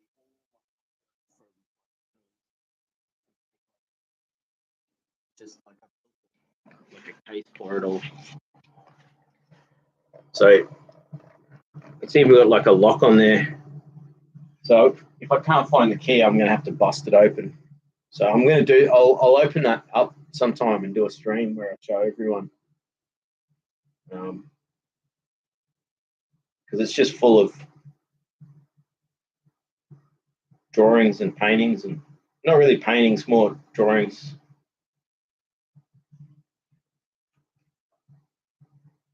So it really is endless what I've got here.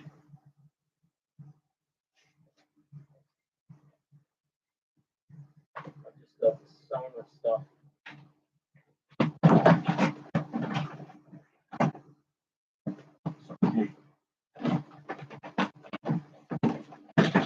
Box full of audio leads.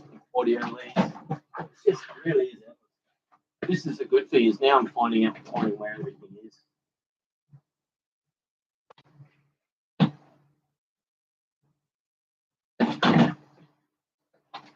There's my box of ropes.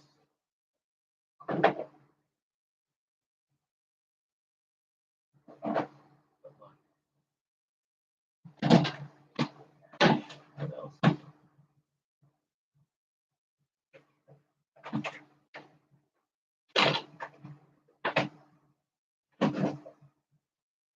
It's cool. It's cool. This is like Mum bought this for me years ago when I was like in my teenage years, and it's a portable easel. So you put your thing on there, and inside you keep all your art gear. So she's got some nice portable easels which I'll utilize, go and take for walks and do some painting and stuff in the bush. And I could just go on forever with all this stuff, but it's good to know.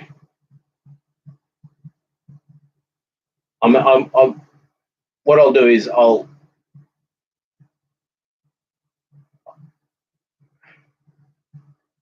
will go through this over the next few days and clean all this up. I don't even know what's in these boxes up here. Should probably find out.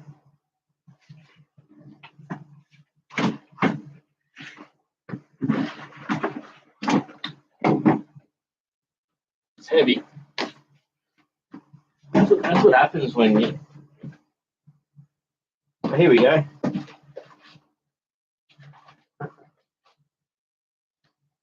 My little high school photo from like year 9, and then there's year 10.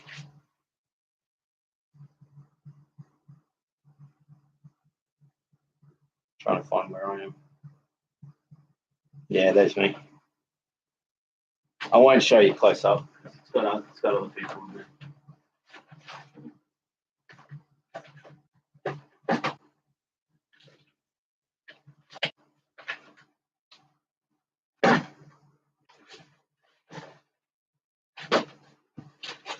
So this box doesn't really have much in there at all. Oh, that's good to know. Been looking for that. All those copies. My parents and enduring power of attorney. So we were looking for that recently. So that's, I'll let you know I found that. Awesome.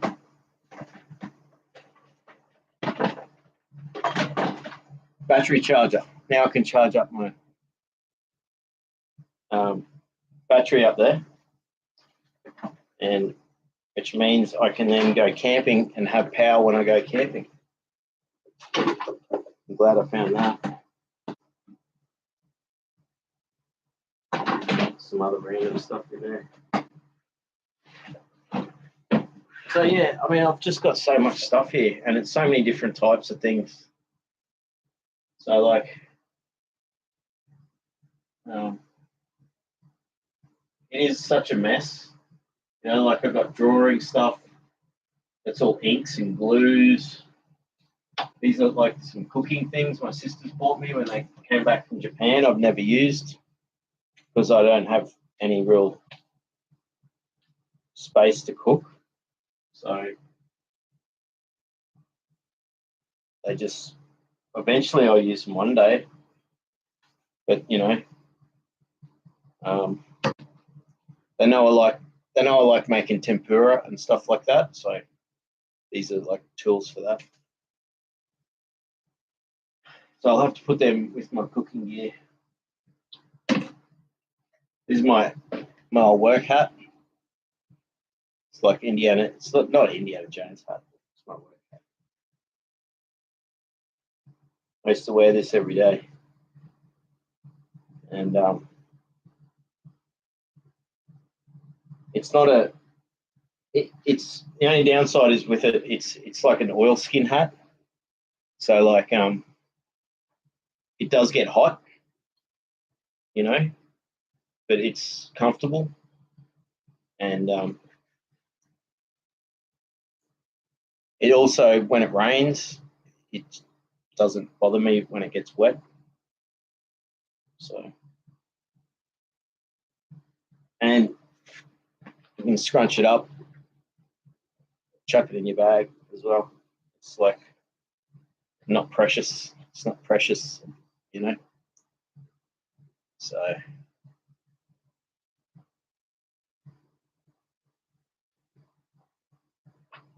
I think I've had this for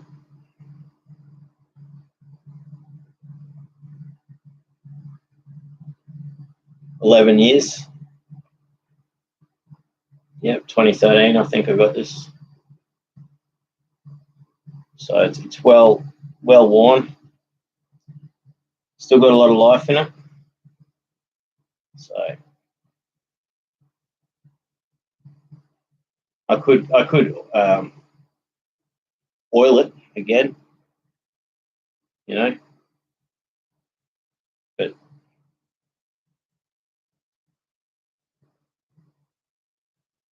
I like it. I like it the way it is. Maybe oiling it might. I don't know if it'll. You know, it's sort of because the oil's worn off it a bit. It doesn't breathe. It does breathe a little bit more than it did.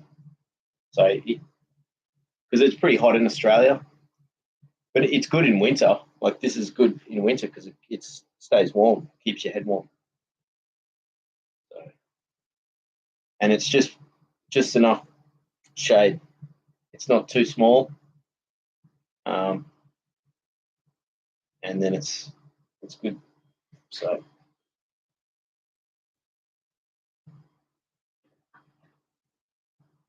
I haven't been reading the chat, so I should get to the chat. Everyone's having a good chat, which is great. And no doubt when I go back to the chat, like it'll be ages ago, like usual.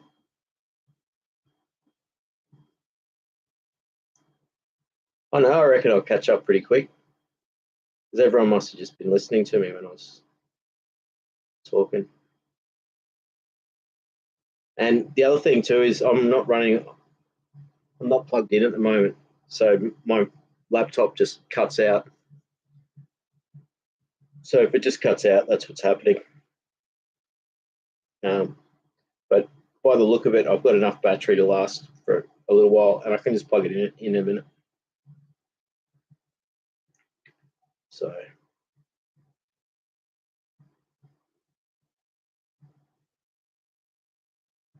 yeah, AJ says I like fog too. Also enjoy. Must be a winter person.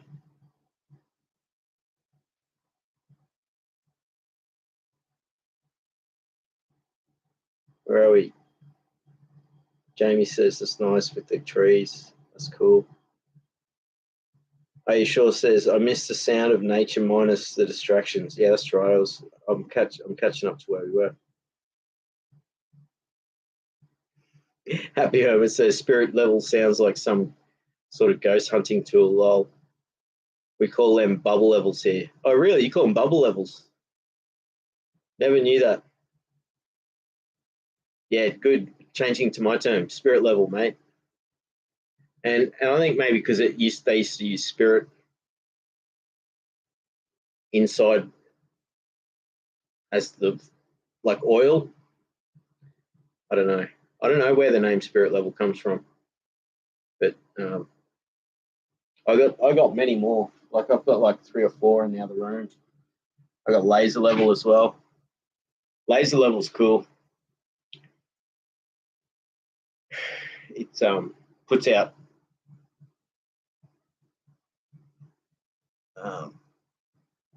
you can, you know, makes it really easy to get levels. And I've also got like stringline levels as well. I've got a magnetic one. I've got a pocket one as well. It's literally like it's like a pen you put in your pocket and you pull it out. So yeah, I love them. They're so handy. But I've got, I've found a lot of stuff to do. This is a job of it. I got this grip tape, and I got to put this on the stairs because the stairs get slippery, and I'm worried Dad's going to slip and have him fall, or me too, but especially him, because the stairs going upstairs, get a bit of water on them. I got lots and lots of fasteners, leftover fasteners from when I was doing construction. And just boxes full of just mixed. This is what happens when you're a handyman. You end up with like mixed boxes of stuff.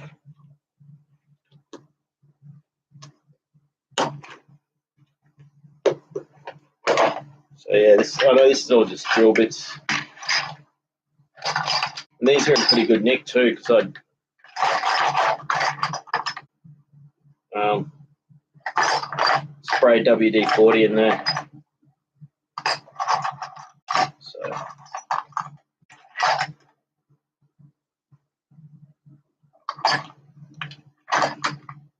good to know. I'm going to go through and finally get all my tools back to know where they all are, because that was really frustrating when I finished work, my old job. Everything didn't know where anything was, and I still don't.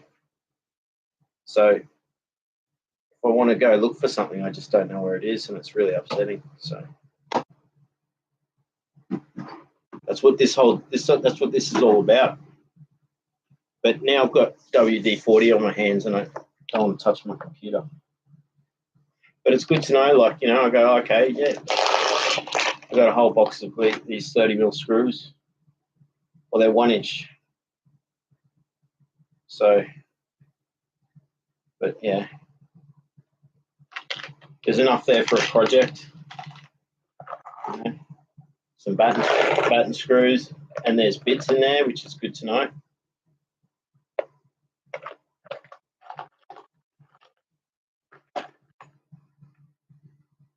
So I will get around to.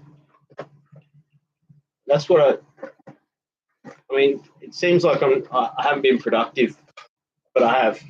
I've got started to get this room usable. You can imagine when this is all neat and actually full of tools and things, it's going to be good. And I look forward to making some balsa wood aeroplanes with some of that balsa wood, and getting back into like, I got right into doing sacred geometry, using compass and square. So I'll show you some of that stuff.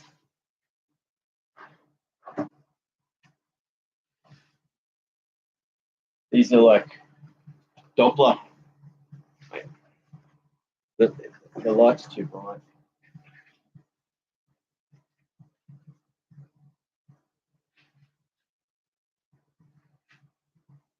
I'll get the light right.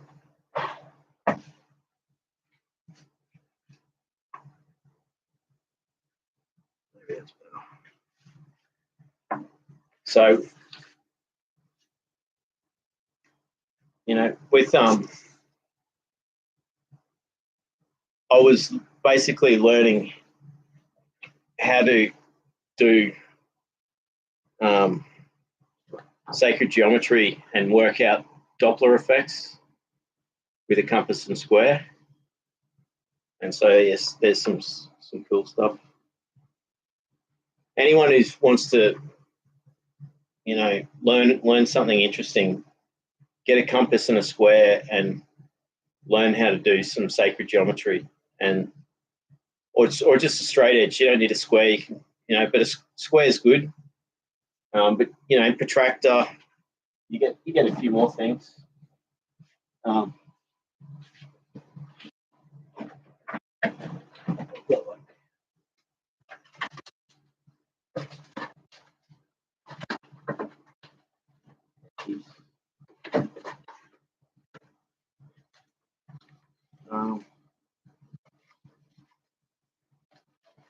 It's all mixed up, and I'll show you the drawings. So, you know, it's so it's finding. That's how you get 5. So, you know, from when you're learning sacred geometry, it's like you learn how to get all the different 5-sided, 6-sided, 7-sided, 8-sided.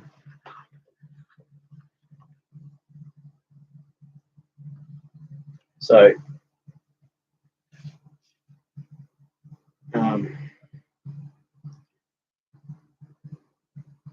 these once I cut these up, these become platonic solids. So I think that's an isosahedron.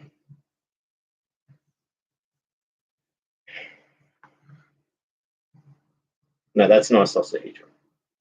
Cube.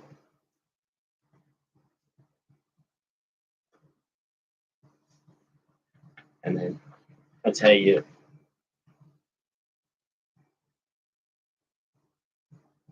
get it. And then these are experiments, sort of thing. Lots of fun. So yeah, here's where I was basically, these are Doppler effects.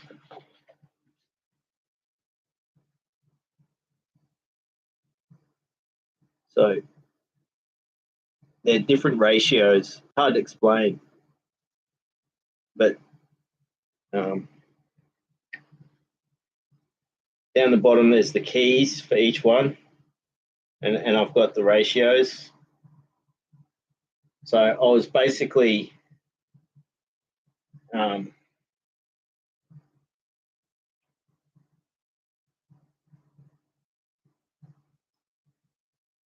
looking for symmetry, and yeah, it's complicated, but you can see. Isn't it awesome how, like, I just love sacred geometry. Here's another experiment. I shouldn't be touching these with dirty hands.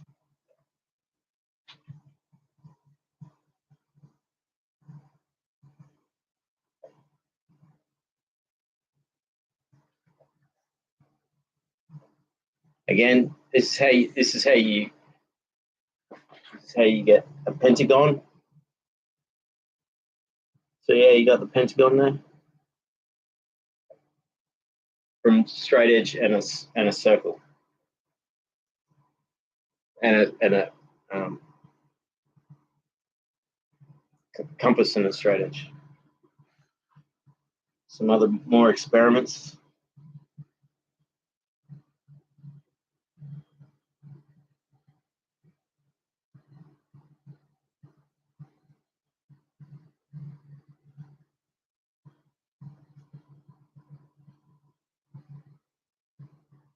So,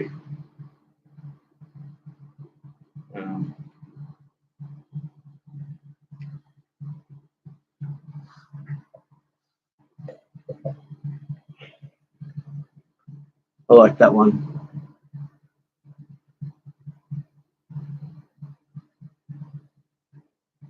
So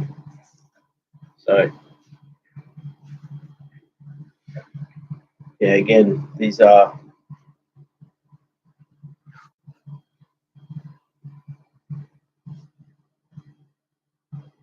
different. I mean, each one's got like a meaning behind it, and I'd have to re-decipher.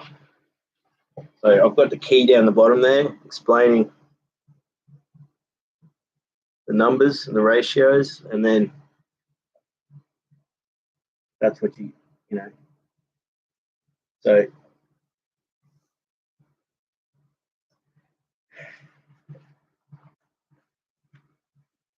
I love it. That's like a tetrahedron. So you make all these shapes just with a compass. And here's sort of an example, more examples of how you. So it's really anyone who's wanting something to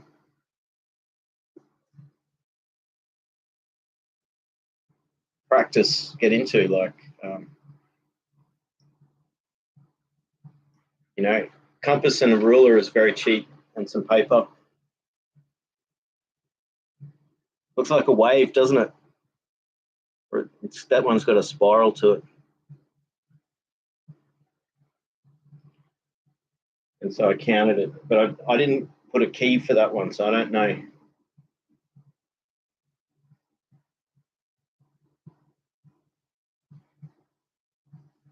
I can. I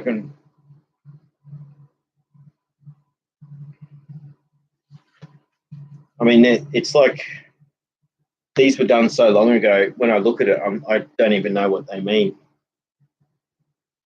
But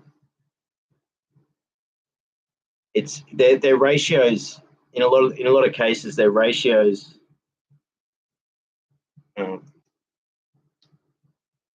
in relation to the size of the thing, in relation to the size of the circle. So again,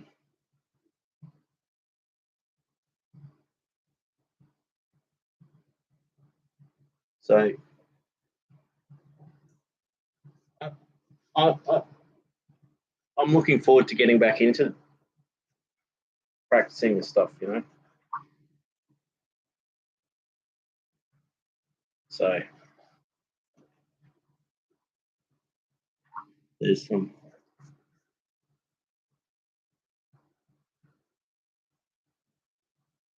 I just got a message. I'm just trying to find it. This one.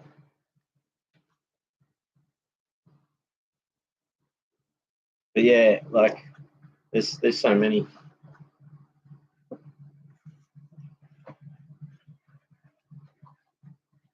That's pretty much it. But yeah, you know, you do the flower of the seed of life, then the flower of life.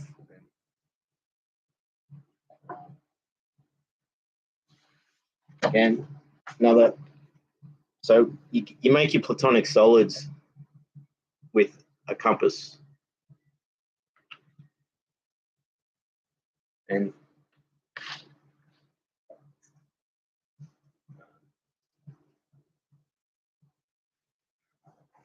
so yeah, that was fun. Hope you enjoyed that. That's pretty much it. There's a few more there, but they're not really that interesting.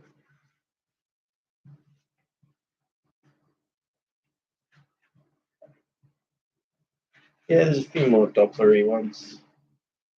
But, you know, it's all about experimentation, you know, and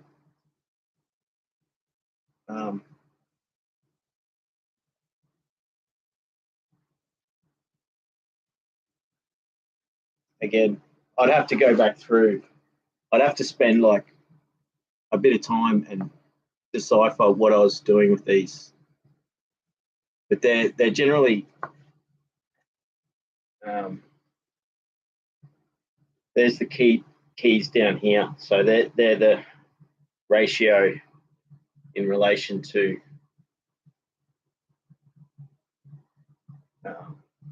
the radius. And the thing of what I was trying to find out was how many revolutions until you get an equal number. So it's finding symmetry within different numbers. So that's why it's like, and then I counted them, 16, and then, so you get different numbers, 28, 100, 124. Sum of 8 consecutive primes in base 5 is a, can't even read that.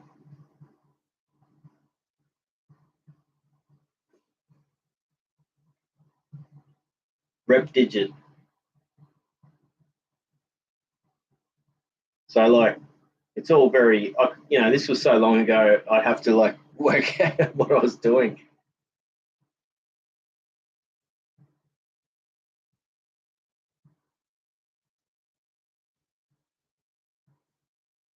Triangular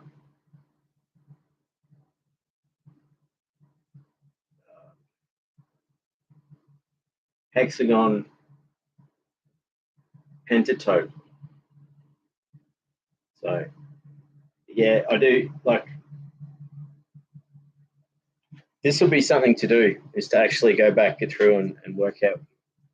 But you know, it's like, that's another example of, you know, I just love it. But like this one down here, see how it's like Doppler effect. And it's how many times it goes around until it finds the exact start again. So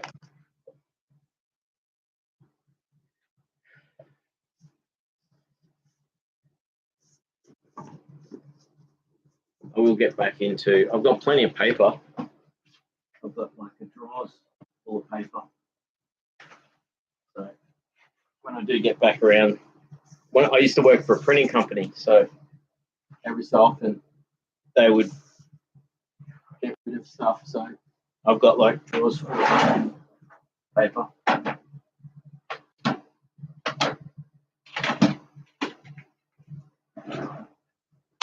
Yeah. I've got lots of paper. So maybe that's something I can do, is do some sacred geometry drawing on the stream. That'd be fun. And because it's been so long, I'd have to learn it all again. But it's something that's really fun. Making all the platonic solids just with a compass and a square, and or a compass and a straight edge. So, and that's the beauty of sacred geometry, is that those two things, you can make all the platonic solids, and then yeah, just it keeps going. So there's people who do courses. You can go and do a course. There's a woman that lives in my country, that travels around. She even travels around Asia as well, but she travels around the world teaching sacred geometry, and she's amazing. Stephanie June Ellis. Obviously Randall Carlson, if anyone's familiar with him, he's a legend for teaching people sacred geometry and along with lots of other stuff, geology.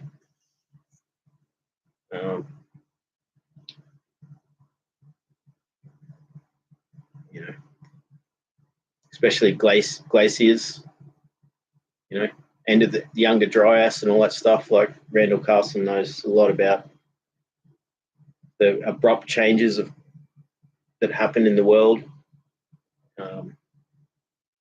Especially if you live in America, like he takes people on tours and shows them like how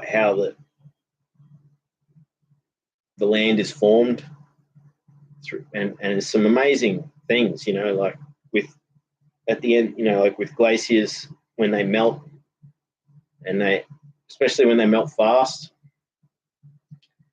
then you have these like gigantic floods that just wash out whole areas,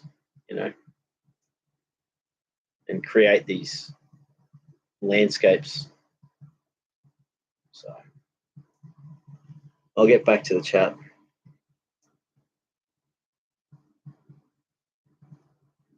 I know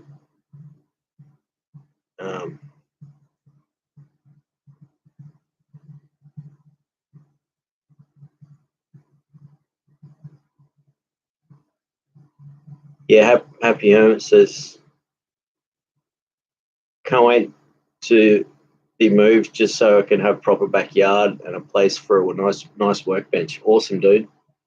That's it, eh? I have seen people that have portable setups, like mini workbenches for doing work,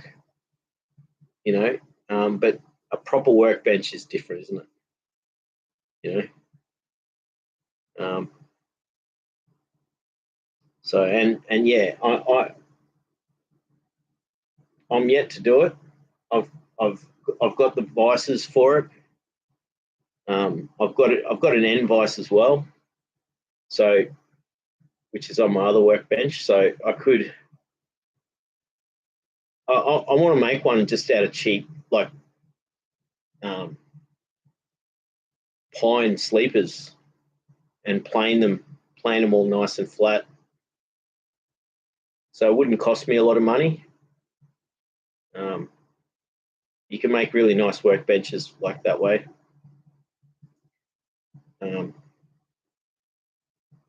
So that'll be a project maybe for the next year or so. It's been on the cards for ages, and so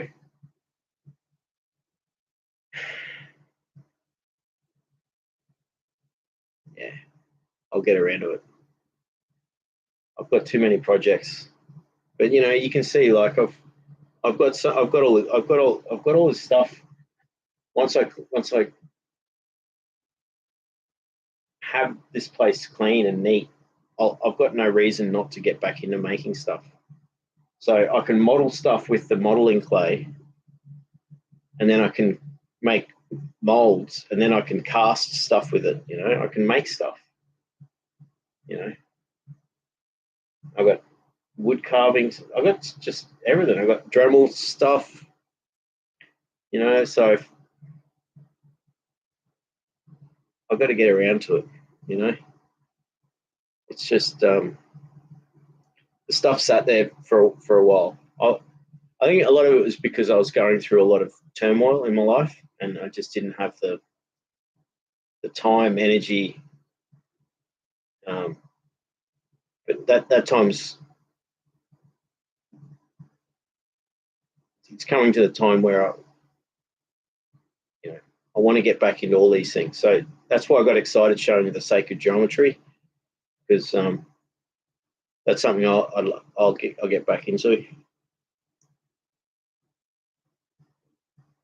AJ says, come to think of it, I need reorganize and declutter big time. I've accomplished a few things, but I still need a ton of stuff.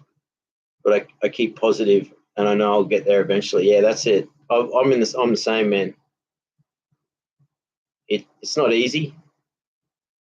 I collect a lot of stuff. What you can't see here is I've got piles. I've got some really good timber here in this room for a workbench. I've got a lot of pre-cut, precision cut plywood in sheets, which I could use that for sections of a workbench. So I could piece one together without too much money. And I like the idea of basically getting reasonably cheap pine sleepers and just putting the effort in and planing them flat. So you just start off with this rough surface and then you plane it. And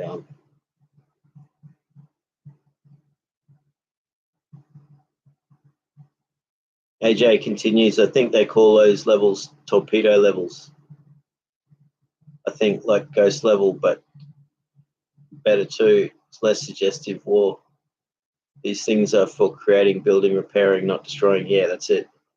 Yeah, that was it. Maybe when I showed you the theodolite. And so that's what their other name is, theodolite. Jamie goes, yeah, I get leg cramps often at night. Yeah, they're the worst. Magnesium. That's exactly it. Take magnesium tablets. I've got magnesium tablets. So I should do that. And that'll help me get to sleep too.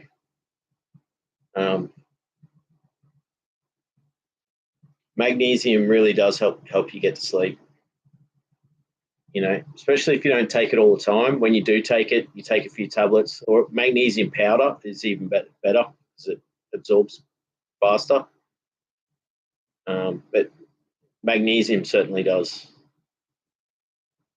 Go Fast says, cheers, just tuned in. Awesome. Hopefully, Go Fast. Hopefully you saw you must have been there when you saw all the balsa wood.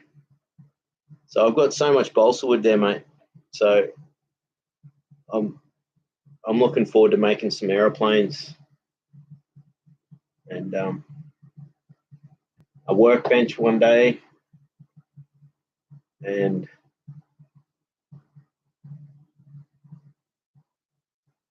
I'll get all my Dremel next. When this is neat and sorted, I'll show you all my Dremel gear. I've got a Dremel little drill press. I've got a scroll saw. And I've got a plunge router for the Dremel. So I can do some interesting, if I combine that with the chisel work, I can do some interesting wood carving stuff.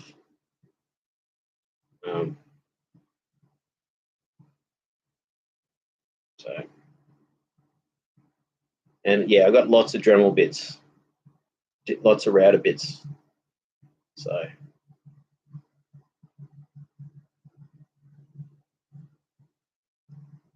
yeah, Go Fast says, yeah, cheers, just tuned in. Are you sure? Says Ghost with the ghost level, spirit level. Are you sure? Says hi, Go Fast.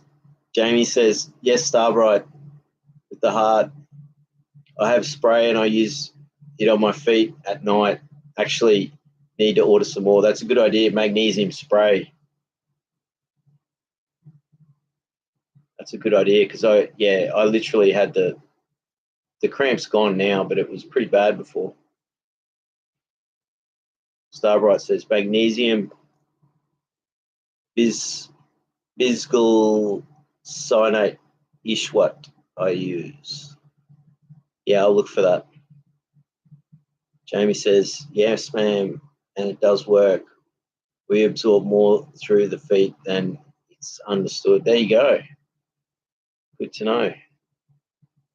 So get the spray. I know Mum's actually got some magnesium spray upstairs somewhere. So I'll try that. I read once that potassium helps cramps. It recommended eating 2 or 3 bananas because they are high in potassium. Works for me. That's a good idea.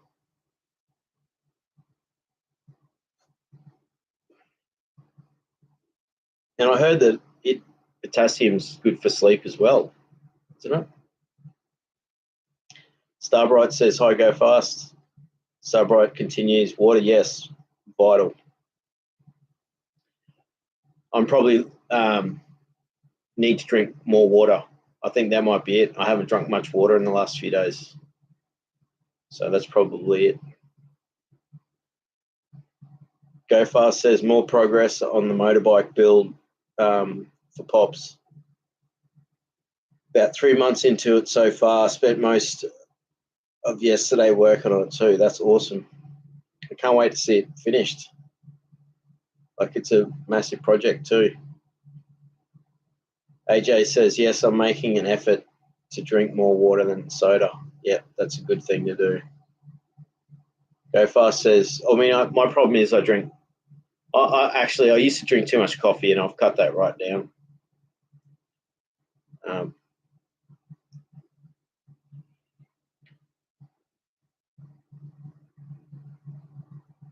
Go Fast says, on the ladder, probably 10-20% work. Final assembly, carrying out only a couple more modifications that have already been thoroughly thought through ahead of time. That's good. That means it all just pieces together when you're ready. Go Fast says, that's good work, AJ.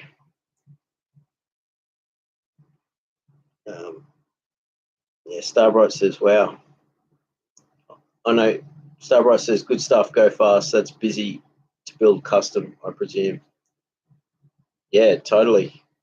Custom motorcycles, a lot of work. Go Fast says, yeah, regular play and work for me to build custom, each with their own personality and hurdles. This one is any technology or tips and tricks before 1969 can be applied, but no newer knowledge or skills. That's interesting. You give yourself like those sorts of like restrictions or requirements. I should plug this in before it just cuts out on me.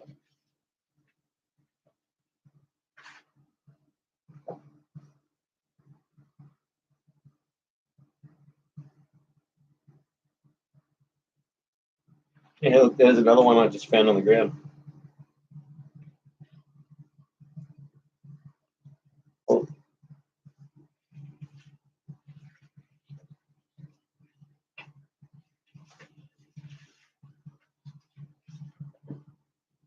I bet the computer was like only seconds before it was going to cut out.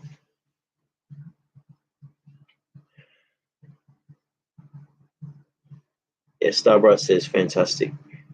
Go Fast says, and get it as good or better as Pops had once one about like this back in the day. He had a few hundred racing motorbikes over the years. That's a lot.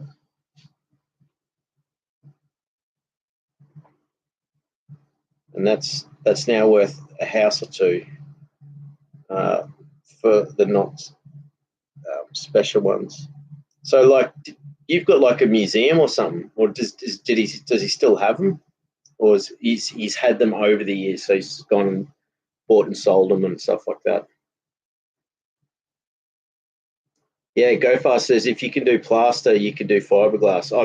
I have worked with fiberglass before. That will come in handy for model aeroplanes. Yeah, totally. I did fiberglass for a little while when I worked for a place that did theming. So I'll show you sometime. I've built 2 rock walls here at home that are artificial rock walls. So they look like they're rock, but they're made out of concrete, ferro cement, like where it's thin layer of cement with Rio reinforced concrete, but it's got chicken mesh and then thin layer of cement. But then that company I worked for, they made, like dinosaurs, like, and tigers and monkeys and just you name it, like all different types of animals, life size, and they were all fiberglass, pretty much. I only ever helped. I never did any of the high tech stuff. Like I would help make the molds. I wouldn't do the casting.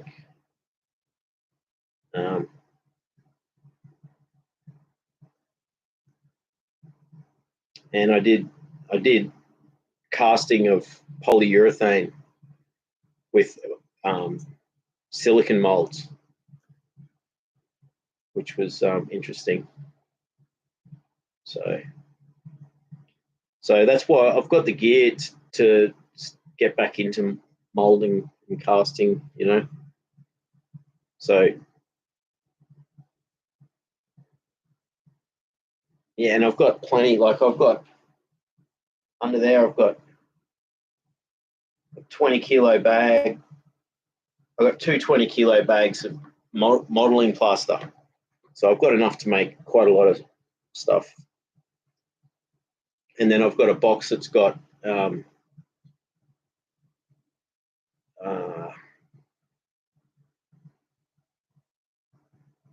I've got enough modeling algae to cast, maybe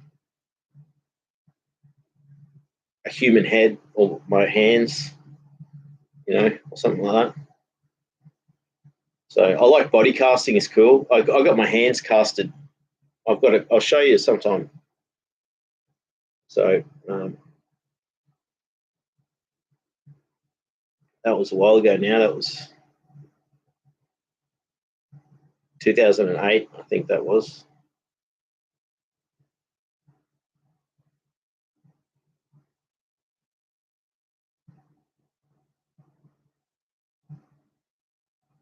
Yeah, but that's true. Yeah, like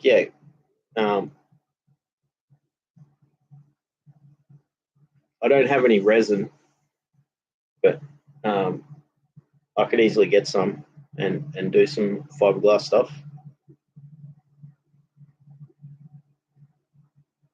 So yeah, Jamie says absolutely. Oh no, thanks for the info. Wait, here we go.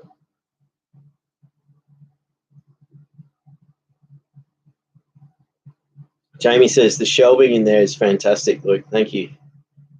I've got a, especially when I got it all neat and sorted, it's going to be good. And yeah, lots of tools. I love tools, and this is only just a fraction of it. So much stuff in boxes and stuff. I can just get overwhelmed with stuff at the moment. I think the next thing will be like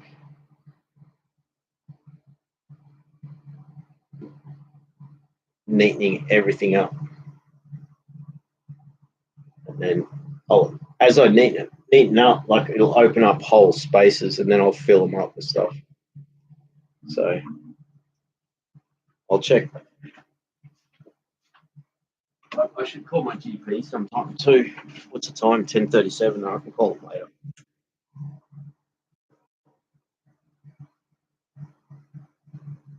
But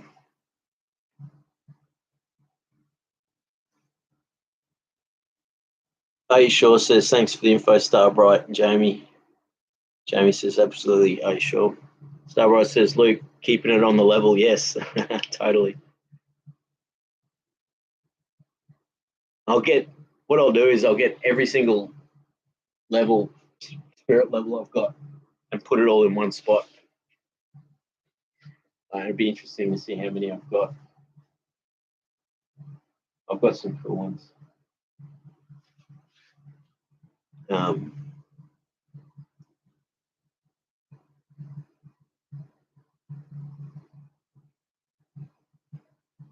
Yeah, AJ says you can use the fiberglass and resin approach.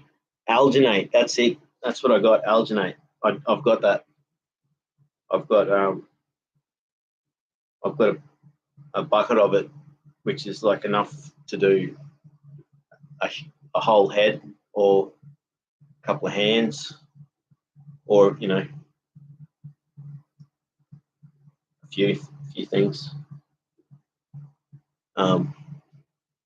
So I don't know what I'll use that for, but I've got, yeah.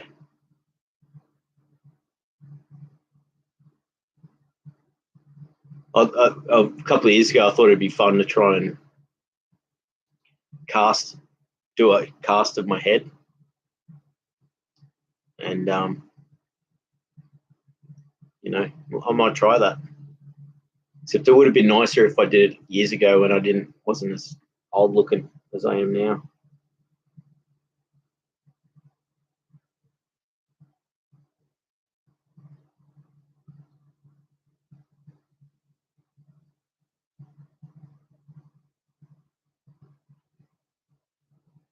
So,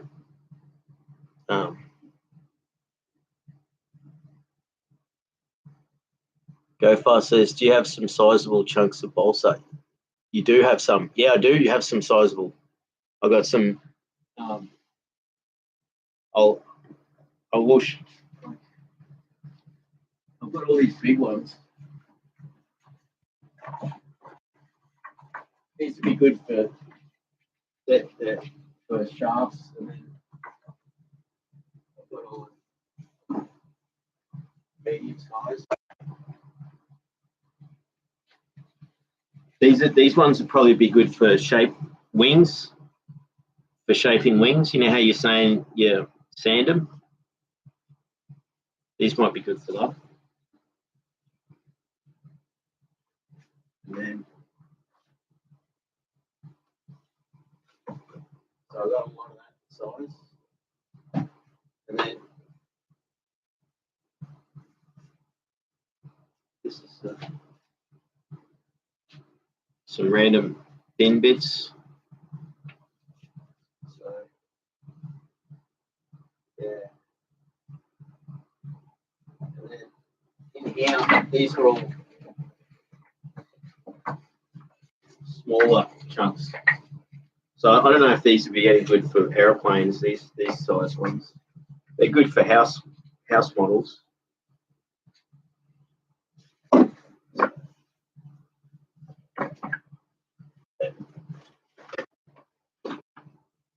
Again, and then lots of these blocks, but then I don't think these blocks would be useful for airplanes.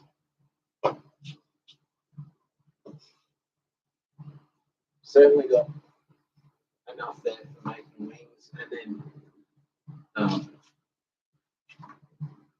like these are good. So I got lots there. So yeah, that'll be cool. Make some airplanes.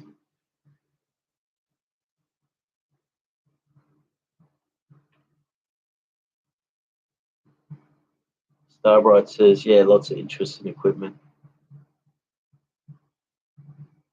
AJ says, oops, spirit level is not a torpedo level. Laser guide is pretty sophisticated. Yeah, true. Yeah, I've got a laser. I've got that in the other room. Wonder if it's got I know the batteries aren't in it, which is good. I was like, oh, I hope I didn't leave the batteries in it, because you know when you leave batteries in something and you open it up a year later and the batteries just leaked, it corrodes and everything. So I just realized the batteries aren't in it, so that's good to know.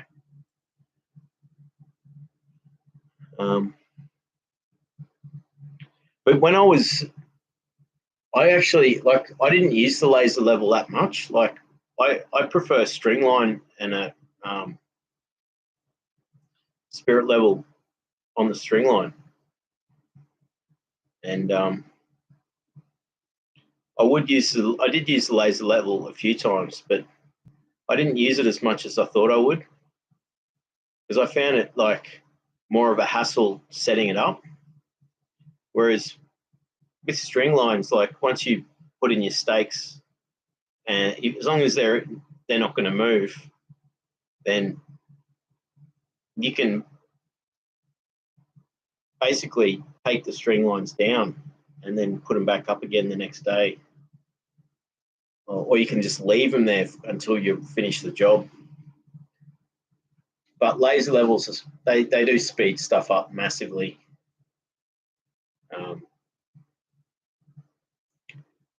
They're really, really handy. And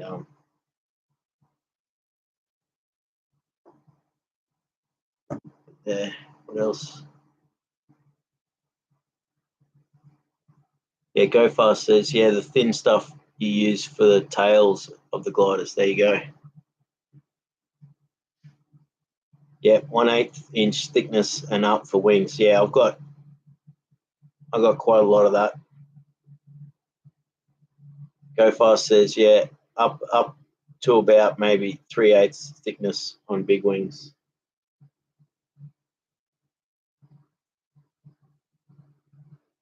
Oh yeah, yeah. There you go. Go Fast says those inch and a half is good for carving wood propellers. That's an awesome idea.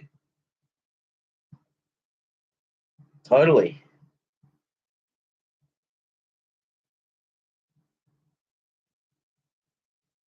And Go Fast continues, can laminate different sections together to get rough stair step side view of an airfoil and then sand into shape. Sometimes better than carving, let's say basically diagonally through a rectangular.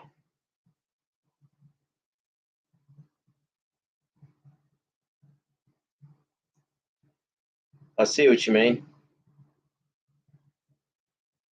So with thinner bits, you just basically laminate it and then it's less carb, like then you sand it. That makes sense. Much faster than like sanding like a thick block. Yeah, Go Fast their side view. Yeah, I see what you mean. AJ says plain modeling clay also makes an excellent medium for filling gab. There you go, I didn't know that. Jamie says, I'm ready to craft with my little one tonight. Awesome. You're going to get into making, what are you going to make? We're going to make old costume jewelry. That's right. You said that earlier. You're going to make costume jewelry. Special magnets for friends and family. There you go. That's really cool. So I got like a hot glue gun up there. Hot glue guns are really good for that stuff.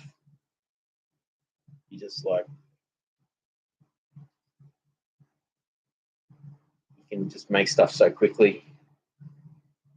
You know, I mean, super glue is great as well, but like hot glue, you can stick all different stuff together. Starbright says, awesome, Jamie. AJ says, modeling clay can make a good filling to plug any leaks in a mold, can act as a way to steady what you're casting stable so you can make a cleaner casting. Yeah, that's a good idea. So when you're making your mold, you use the modeling clay to smooth it out, fix up any rough bits. So yeah, definitely I'll do that.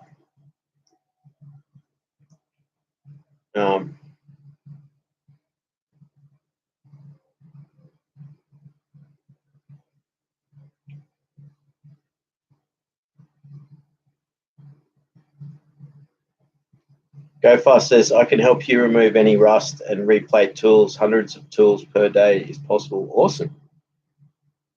I've just generally done it with like steel wool and WD-40, and I have used like in the past soaking it in vinegar and then polishing it. for like really old tools and stuff like that. I thought I was catching up on the chat, and I just realised I'm so far behind it. Way far behind it. So far behind.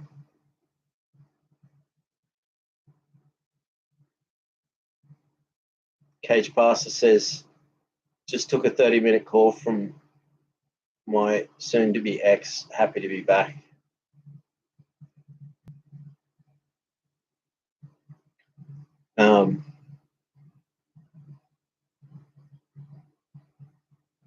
Good you're back, Pastor. Jamie says, leaving shortly for dinner and so much love sent to you all. Thanks for being here, Jamie. Sorry, you've probably already gone a while ago now because I'm so far behind in the chat. Conan says, g'day, everyone. Workshop time. Yeah, exactly. Cage Pastor says, much love, Jamie. AJ says, good job on that case. It's cedar. I never took woodworking class in high school. Love those Dremels. I have 2 of them. Yeah, Dremels are awesome, eh? And that's like my actual Dremels upstairs, but like I got lots of bits. And the drill press is good because it sort of doubles as, and I've got the extender, so you got the cable, so you can do the fine work and have it hanging off the drill press.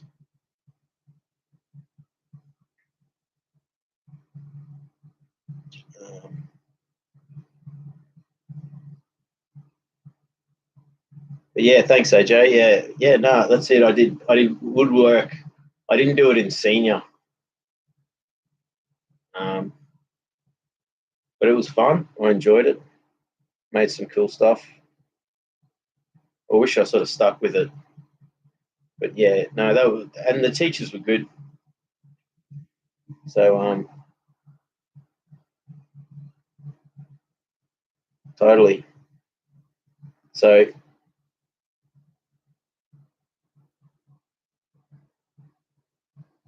Go Fast says locate brand is no good for balsa. Okay, good to know. I think that's what I had. I had cheap stuff there, and then that was Loctite. Yeah, that was Loctite, so no good for balsa. Okay. Zap CA glue, pink bottle from Pacer Technologies, $5 a bottle. Nothing faster or stronger. Okay, I'll remember that. There's a really good model shop just down the road, so I'll go there or I'll order some online. Case Pastor says, what's the best brand? I think that's it. Zap CA glue. Go Fast says, nice X-Acto plane. It's nice, isn't it? It's a beautiful little one. I've got to send you a batch of planes I make from brass and hardwood. Awesome. Guys use them in competition. Yes, there is indeed planing competition. Totally. Yeah, I've seen like the Japanese planing competitions where they do the sort of they wafer thin and they've got these massive planes that are this wide and it's like they get it down like so thin you can see through it. But I haven't seen the European planing competitions with the European style planes.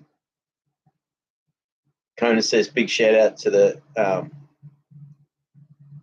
Hand of Tsunamis and Volcanoes. That's it. Big shout outs to them. Those machines made me nervous, mainly just the planer. Plania.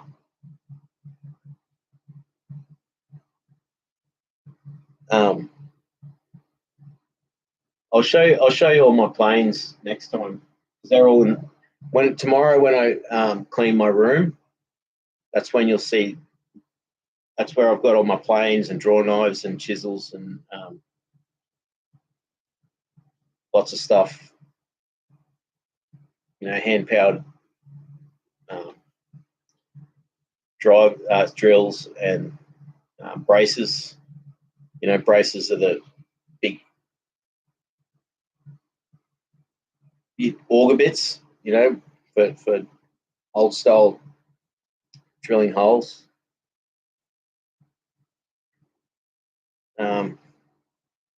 Go Fast says baking soda and super glue will make hard like fiberglass structure, will also cause it to dry on contact. Use dry baking soda to fill any cracks or gaps before applying super glue. Good to know that. So you just fill it in. I've used baby powder for guitars, for like fretless, making fretless guitar. So I might try baking soda for the next one. Go Fast says baby powder will not allow super glue to stick wherever it's applied. It worked for me.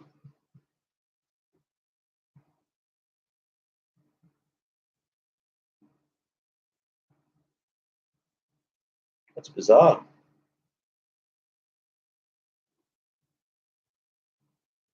It was a mixture. It had sawdust with it as well. So I don't know if maybe that changed it. But yeah. The tsunami in Papua New Guinea is this year.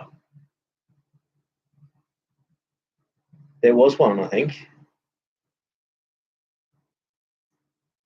Conan says working on home building ideas. Yeah, I'd love to. Well, you know, my dream was to actually get into earth building. So I've got some pneumatic rams over there, which I could show you. They're pretty heavy.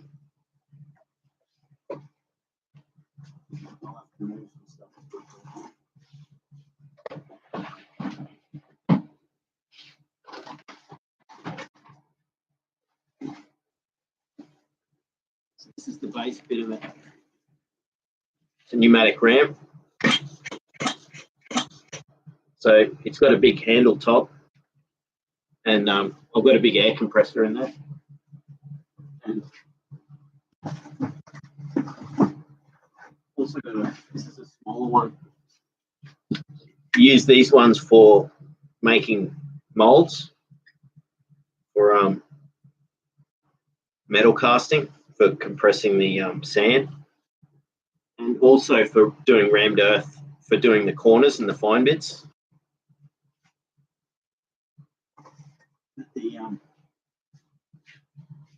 So I was going to start. I was going to start a rammed earth company and do rammed earth building. Still will. Still get around to it. So you basically get dirt, and you make the right mixture of dirt, sand, and clay, and then you add a little bit of cement, like Portland cement, like small amount, up to 10%, and a bit of moisture, a bit of water, and then you ram it under pressure with the rams.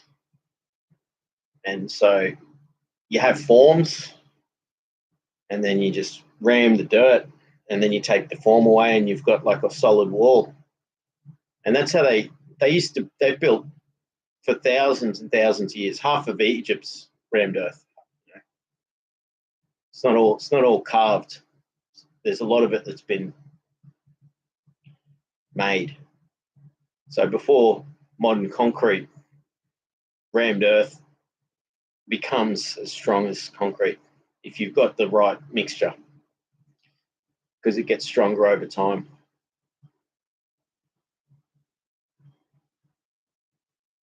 Someone's car alarm's going off.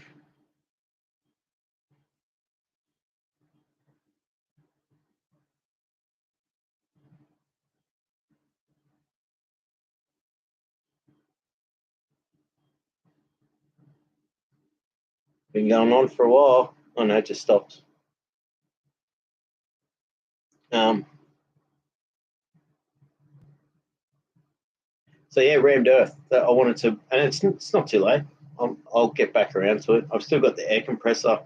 I was going to sell it, but then I thought, no, I'll if I do get back around to making rammed earth. I wanted to do it as a job. I wanted to like make small scale rammed earth structures for people. Because the beauty of it is you use the dirt on site, especially if someone's getting a house built and or they're already doing landscaping. Often they have a pile of dirt, and so you can basically use that pile of dirt, and then it's half the work's done. You know, there's some amazing stuff getting done these days in Australia. There's some rammed earth companies that are making some amazing buildings, and it's dirt, like it's cheap. You know, you don't have, and it's just the technology's there now to make really good stuff. So I've actually got I've got two of those pneumatic rams, so I've got a brand new one as well. So I could either have two running at the same time, or I could keep one to if one of them breaks. But they last for 100 years. Those things. They're such a simple device, and they're pretty cool. I'll try and find some. I don't have videos of me making rammed earth, but I've got some photos. Might put some up, show you. It's amazing, like how strong it is. So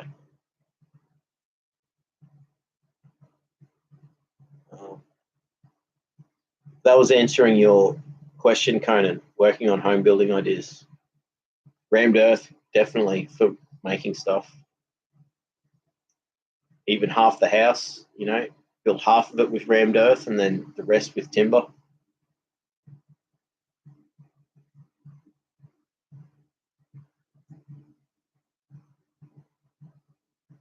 AJ says, have you looked at Tamiya and Micromark? Excellent place for models, tools, supplies for small scale building and designing. Yeah, I'll check them out. Conan says, I was just referring to Japan. I love Japanese architecture. I love Japanese architecture. They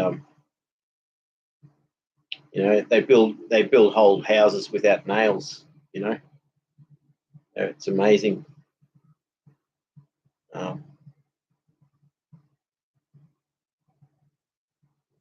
they are certainly master carpenters, Japanese.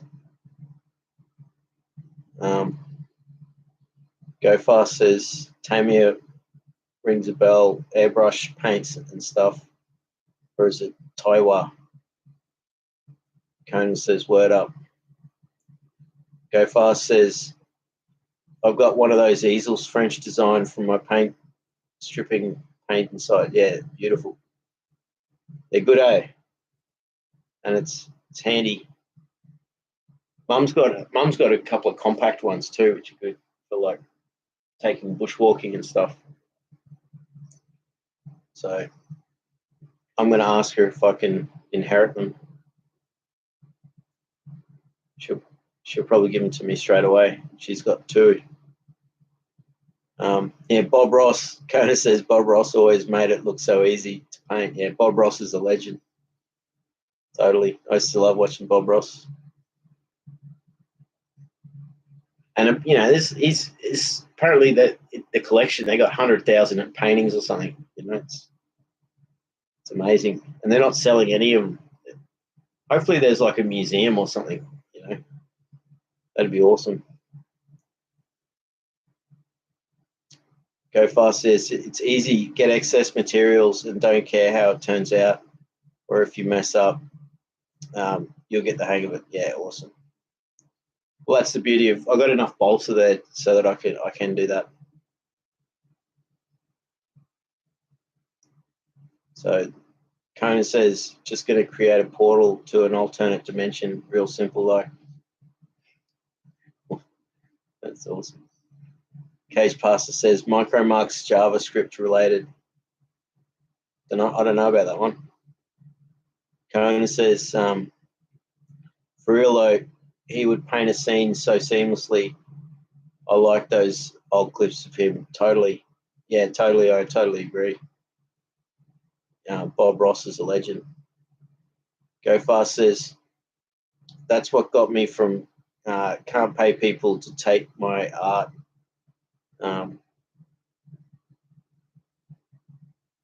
To if people that come by or online knew I was the artist, they would hound me to buy the stuff endlessly.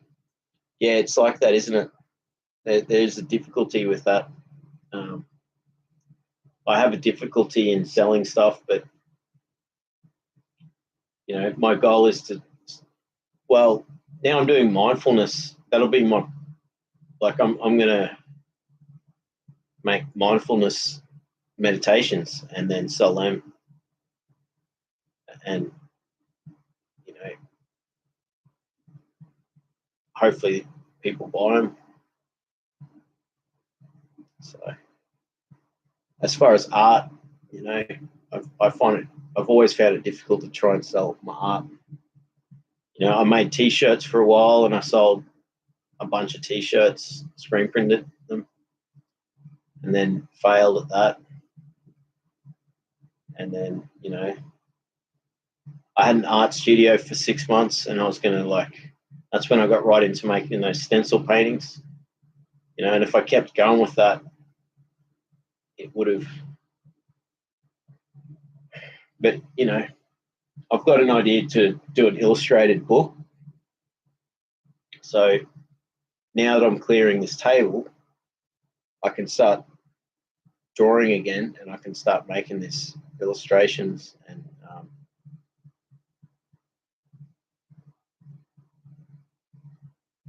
I've already got the story written, so I just have to do the illustrations for the story.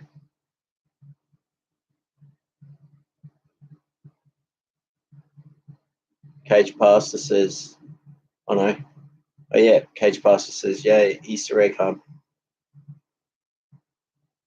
Conan says, art is such a tricky thing to quantify. It is. It is such a tricky thing. It's subjective. Yeah, there's someone beeping. Should go see what's going on outside.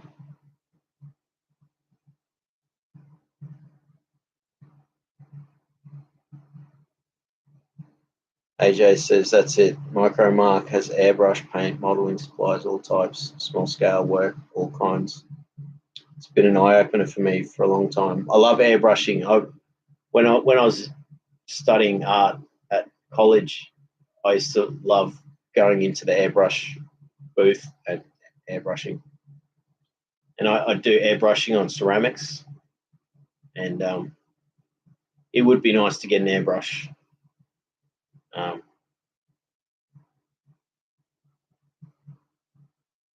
Really would. Maybe that's what I could do these. I'm trying to think of what medium to do these illustrations for this book. I'm thinking like ink, mixed media, ink, and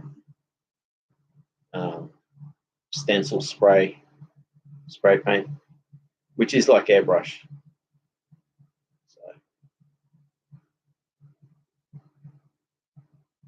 Go Fast says he did work magic, but he wasn't trying to make the sales when he would say, you can do it too. You really indeed can without much practice, but effort and confidence if you do have a happy accident. That's exactly it, happy accident. I remember that. But he was so skilled at what he did, but he showed you how simple you could do it, And it's all about, there's just tricks with the brushes, and then you build up your layers, and anyone can. The biggest barrier with art is people think they can't do it when really they can, So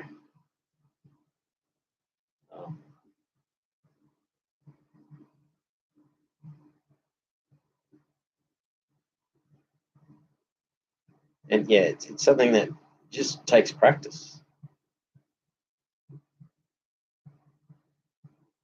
Starbright says, great to do inventory check. Know what you have, take from there. Yeah, that's a really great idea. Good idea, Starbright, is to really, when I go through this room, do a full inventory of everything. Because once it's all neat, like there'll be I'll clear whole, half of the shelves will be neatened up, and it's a really great idea. Go Fast says that you can indeed make that happy accident better. That's exactly it. Conan's got the dog there. Cage Passer says, happy little trees. Yeah, Bob Ross was a legend, man. I saw a documentary about him, and there was a real sad story about it. I forget what it was, but it was something really sad towards the end. Like he got ripped off, or there was something. I can't remember what it was, but it was really sad. And then he died. He got sick and died, and so. But there's a documentary about him on YouTube. Check it out. Starbright says, yes, painting and creativity is never wrong, so to speak. It's fun. Yeah, exactly. Conan says, sure is. Art tends to be surprising also. Starbright says, looks great on you.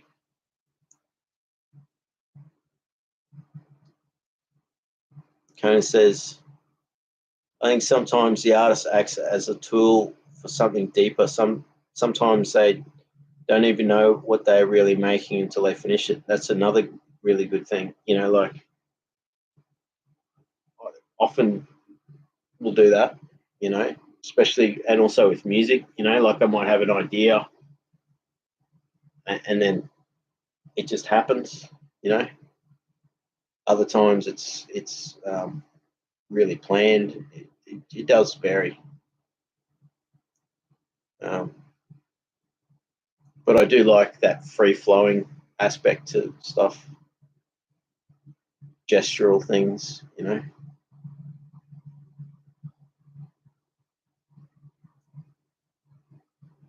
So,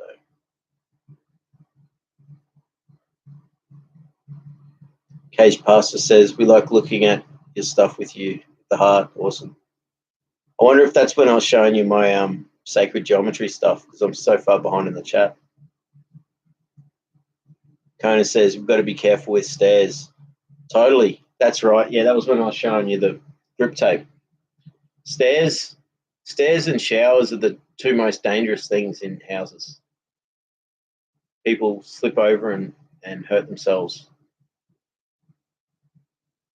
Like they're the two most dangerous things, stairs and showers. So you should always be careful in the shower or in the bathroom and stairs. So never have your hands in your pockets when you're walking up and down stairs. That's one thing.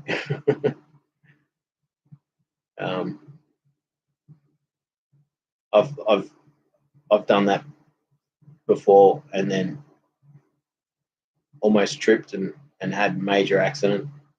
You got your hands are in your pockets, you can't stop yourself. If it's a habit you have. Go Fast says, back walked away for a minute to grab Foster's and tobacco stick. Got to look the part, living in my own vintage and antique motorbike workshop. Exactly, totally, dude. Beer and a smoke in your vintage motorcycle shop.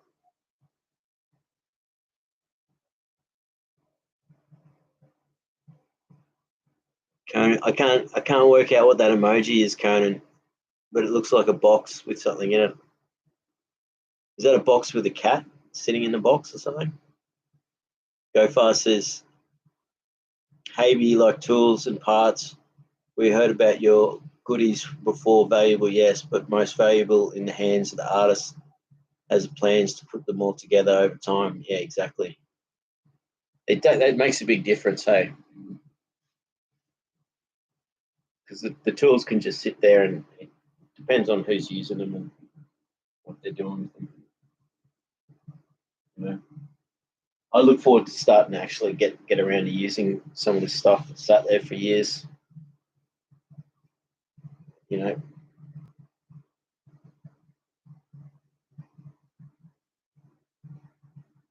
Go Fast says, or even once they finish it, Conan.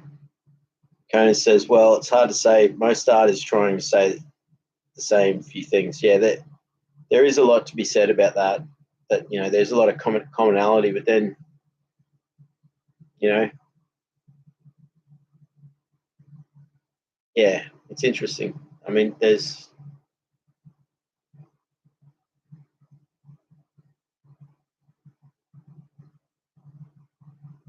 at the same time, you know, a lot of art has a you know, you can have a simple piece of art that tells a full story, which is pretty amazing.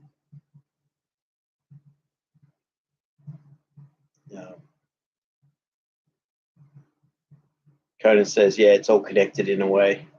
Go Fast says, 55-plus-year-old off-road trail motorbike from Bridgestone, the company that makes tyres, turned into a race bike. Nice. So that would be like one of the original dirt bikes, 55-year-old one. Go Fast says, not what I thought I'd be wrenching on as labour of love the last few months. Yeah, that's it. You never know what you going to end up doing, hey? You know? So now I've got all these tools and stuff. Like, I don't know what to start with first. Like, I want to get into wood carving, and I've got the Dremel stuff. So, you know, if you combine the chisel work with Dremel work, and I've got a scroll saw as well. So, you know, I could do some interesting stuff combining all those tools.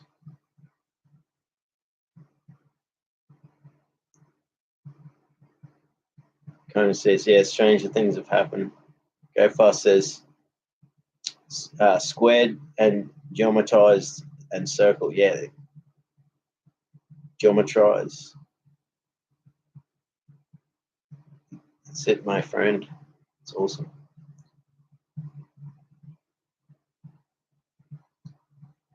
Go Fast says, all my squares are triangular, sadly. Yeah, I like the American style speed squares. It's my favorite tool for carpentry is the triangular speed square. So many uses and ways you can actually use it. For marking stuff real fast. If you've noticed the sound quickly changed, that's the aircon just turned off. But it's been on for a while and the room's pretty cold.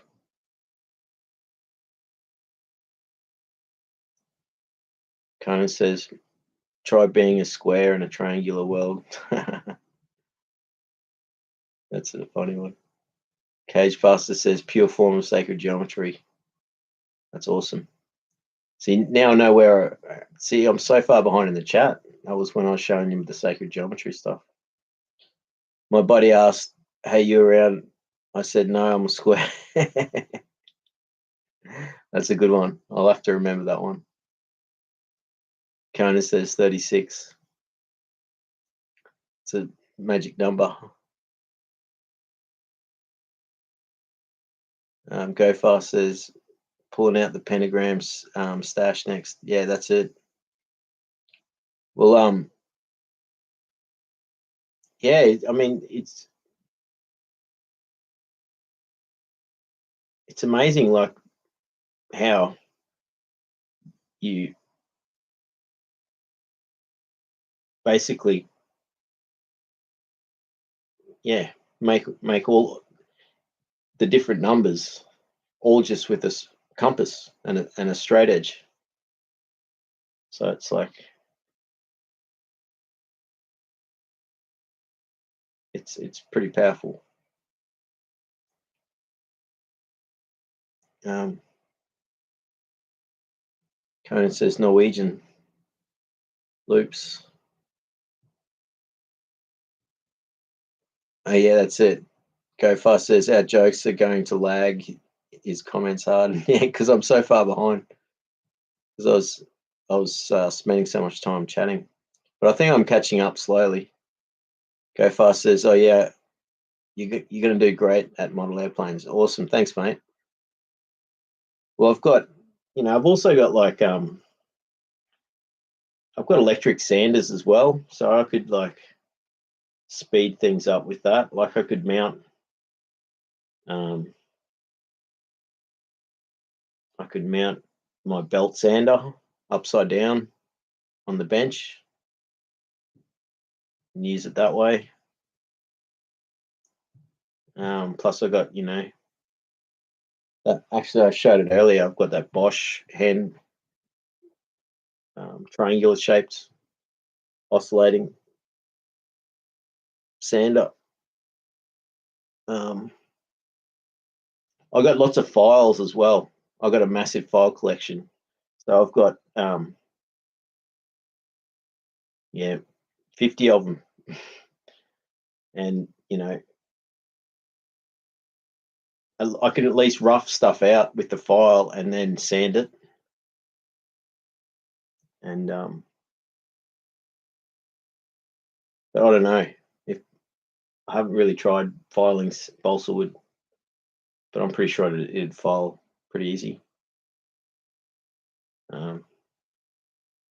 Especially with a rasp. Rasp would just like cut straight into it and then you smooth it out. And like you say, like even if it's a bit rough, you can then fill in the holes with the baking soda and the super glue. So we've been going for 3 hours. That's pretty cool. I've been half productive. I've got some stuff done. I was meant to be doing productive stuff. I didn't really get that productive, I ended up showing you all the stuff I got, and I never got around to actually doing anything. But we've had a good chat. So Conan says, I'm making rockets with my Bo Elon husk. Conan's got the loading emoji. Go Fast says, man's probably capable of drafting a true set of plans without any help. Oh, that's awesome, dude. Well, that's it. Like and I've got plenty of cutting boards and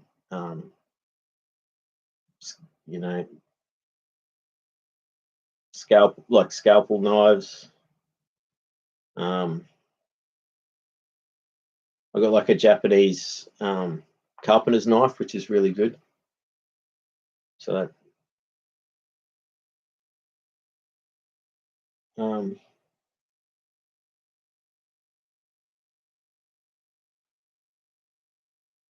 or maybe even a scroll saw would be useful for cutting stuff out.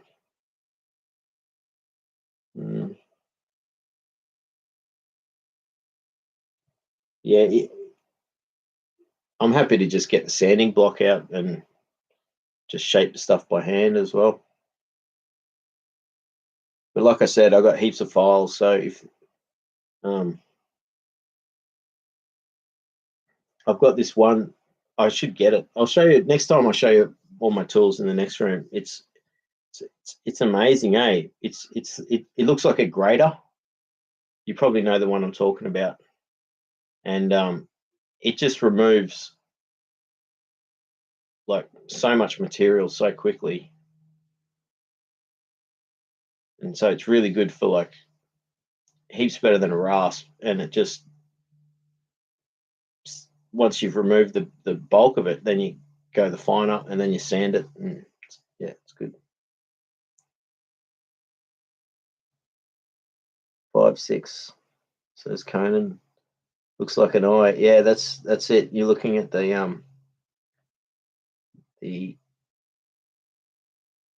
sacred geometry stuff.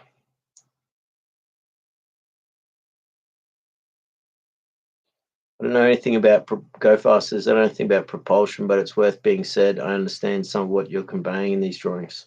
Awesome. Thanks, dude. So it's like, yeah, it was trying to find the relationship between ratios of numbers to pi. So, and then the ratio was to do with the radius. Oh, so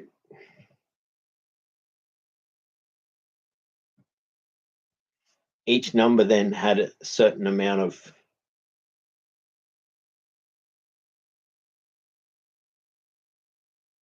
revolutions before it came back to the same spot, or it filled in and came back to the same spot. And that's where I got these magic numbers. So I was experimenting with it, and I was trying to find out what it meant, you know.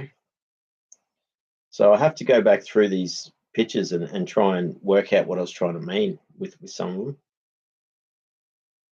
them. But it was fun anyway, and you had to be really accurate because it was all about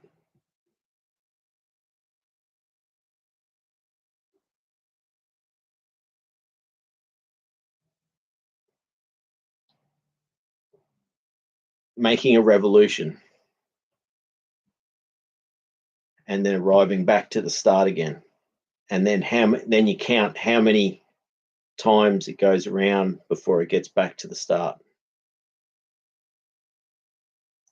And then so it was finding a magic number.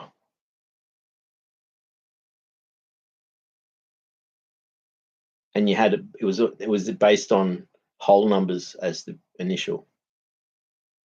So there was like a formula to it.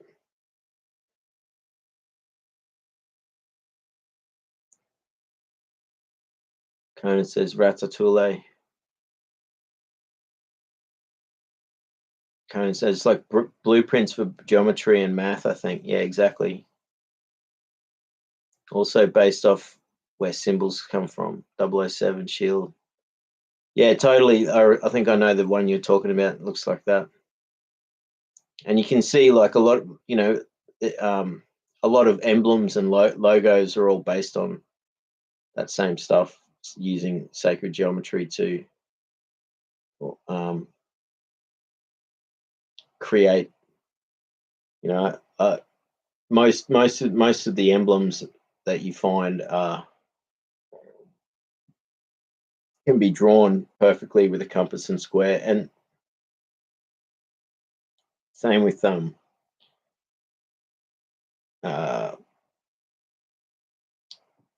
do you call it, like fonts and things like that. And it gets even cooler when you have a string and you have 2 points, and then you can use a string, and then you get curves, which is another cool thing. So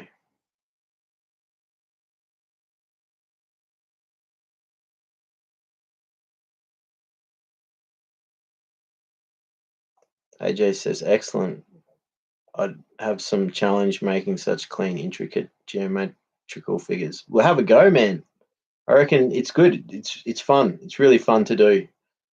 And an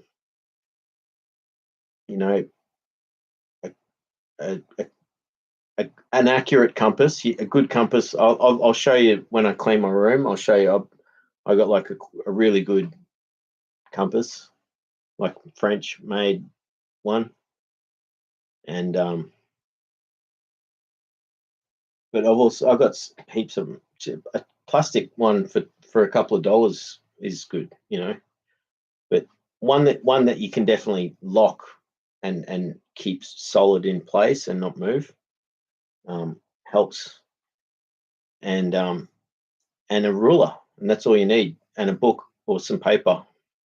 So it doesn't cost you much to do this stuff.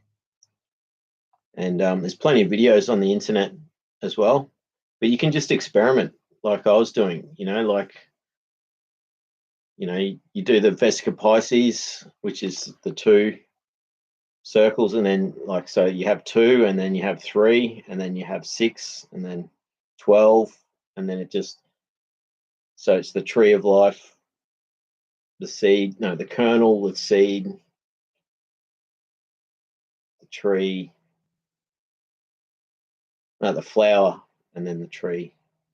And then the Merkaba is, or Tetragrammatron, all that is all, again, it's all sacred geometry that's all done with compass and square.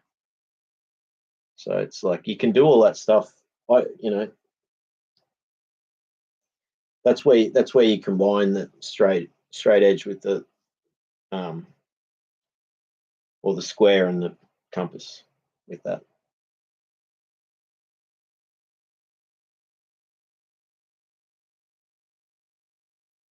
Conan says it's like calligraphy for shapes. Exactly. Paige says, sorry, Cage Pastor says, I bet he could draft most anything. Oh, that's awesome. Thank you. I should get back. I will definitely get back into it, and I'll do some streaming of that of me doing it, so I can show you how much fun it is, because it really is fun, you know, and experimenting with it, you know, like,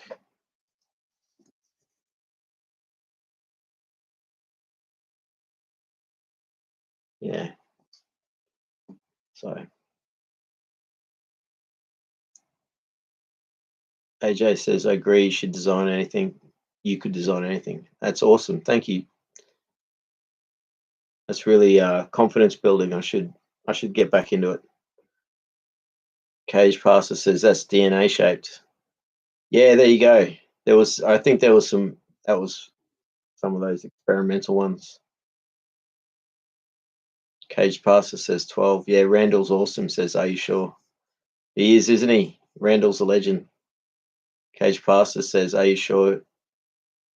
Sure knows with the fire, totally. Are you sure, says Cage Pastor. Cosmographia. Yeah, absolutely. Great podcast, Cosmographia. I've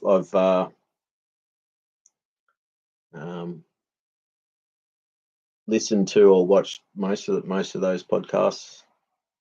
Really good series. Cage Pastor says there's ovals in that. Yeah, totally.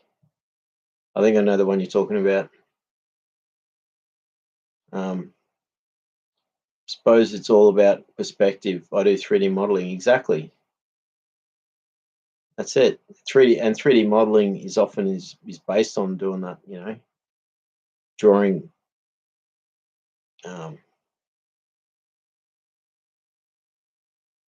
drawing circles and then interconnecting them.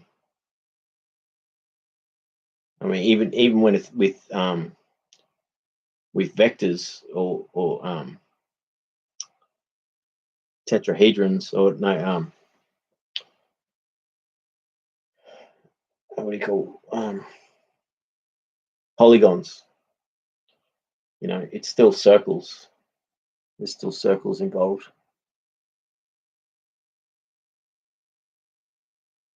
Are you sure? Says that was really cool. I need to rest. Thanks all. Thanks Luke. Thanks for being here. Are you sure? I'm glad you enjoyed the sacred geometry stuff, and have a go yourself. Like, if you know, it's very, doesn't cost much to get into. Just a bit of paper, and you don't need to do it on big sheets of paper like that. You can do it on smaller sheets, but a decent size makes it. thick paper is good, or you need at least something. You need some cardboard or something underneath so that the compass can stick through and not damage what you got below it. But if you've got thick enough card, it doesn't go through. Go Fast says, just made food for the folks. Yeah, nice. I should probably think about getting something to eat soon. Go Fast says Pops was checking out the fitting of the bike before final assembly. So you must be close to finishing it. I can't wait to see a picture of it. You'll have to put a picture on Instagram or something. Go Fast says, I was listening to the live though. I have Motorcycle Museum. So you do have, yeah, that's right. You do have a Motorcycle Museum. Pops didn't keep his bikes from over the years, didn't ever figure the stuff would become the golden age or desirable. That's it. Imagine that. Imagine if he kept it all. That would be like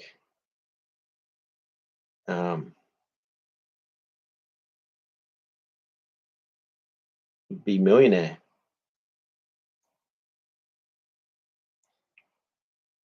Go Fast says, yeah. Oh, Kat's here. Awesome. Kat says, wishing everyone a Merry Christmas and holidays. Thank you very much, Kat. Like, it was, I hope you had a good one, you know. It was nice yesterday. Like, we had a nice lunch, and yeah, it turned out all right. So, and I'm probably going to end. Kat, you just got here.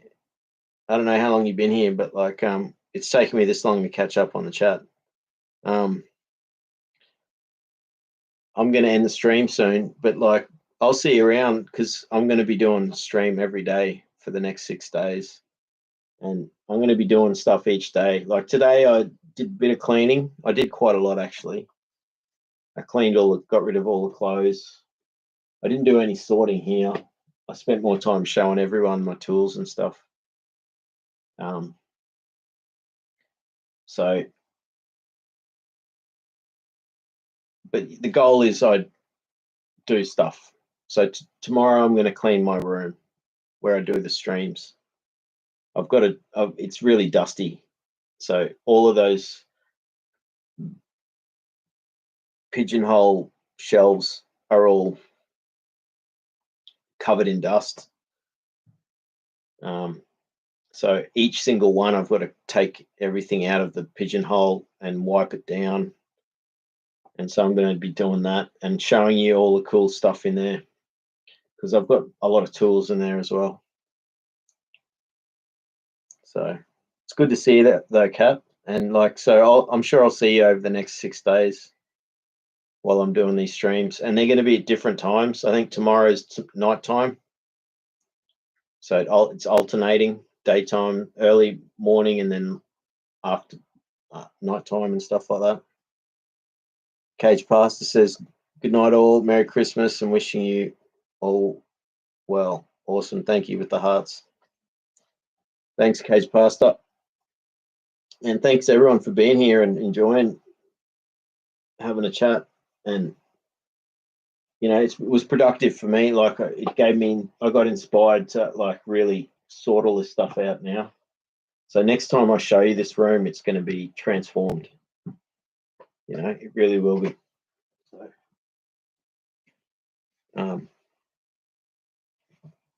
I think it's probably it's probably a good time. I'll end the stream now because it's been going 3 hours and 3.5 hours, and I managed to get some stuff done, but I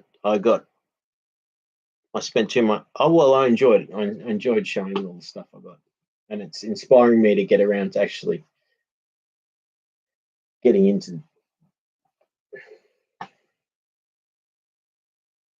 making stuff, doing stuff, wood carving, model making, molding and casting, you know, painting, drawing, sacred geometry. So yeah, all that stuff. So it's been good, and I hope you'll come back again for the next one, you know, and I'll be doing this every day for the next 6 days as like a healing thing. I'll be doing work in the garden. You know, I'll be out getting up on the roof, getting the leaves off the roof. I'll be pulling weeds out of the garden. I'll be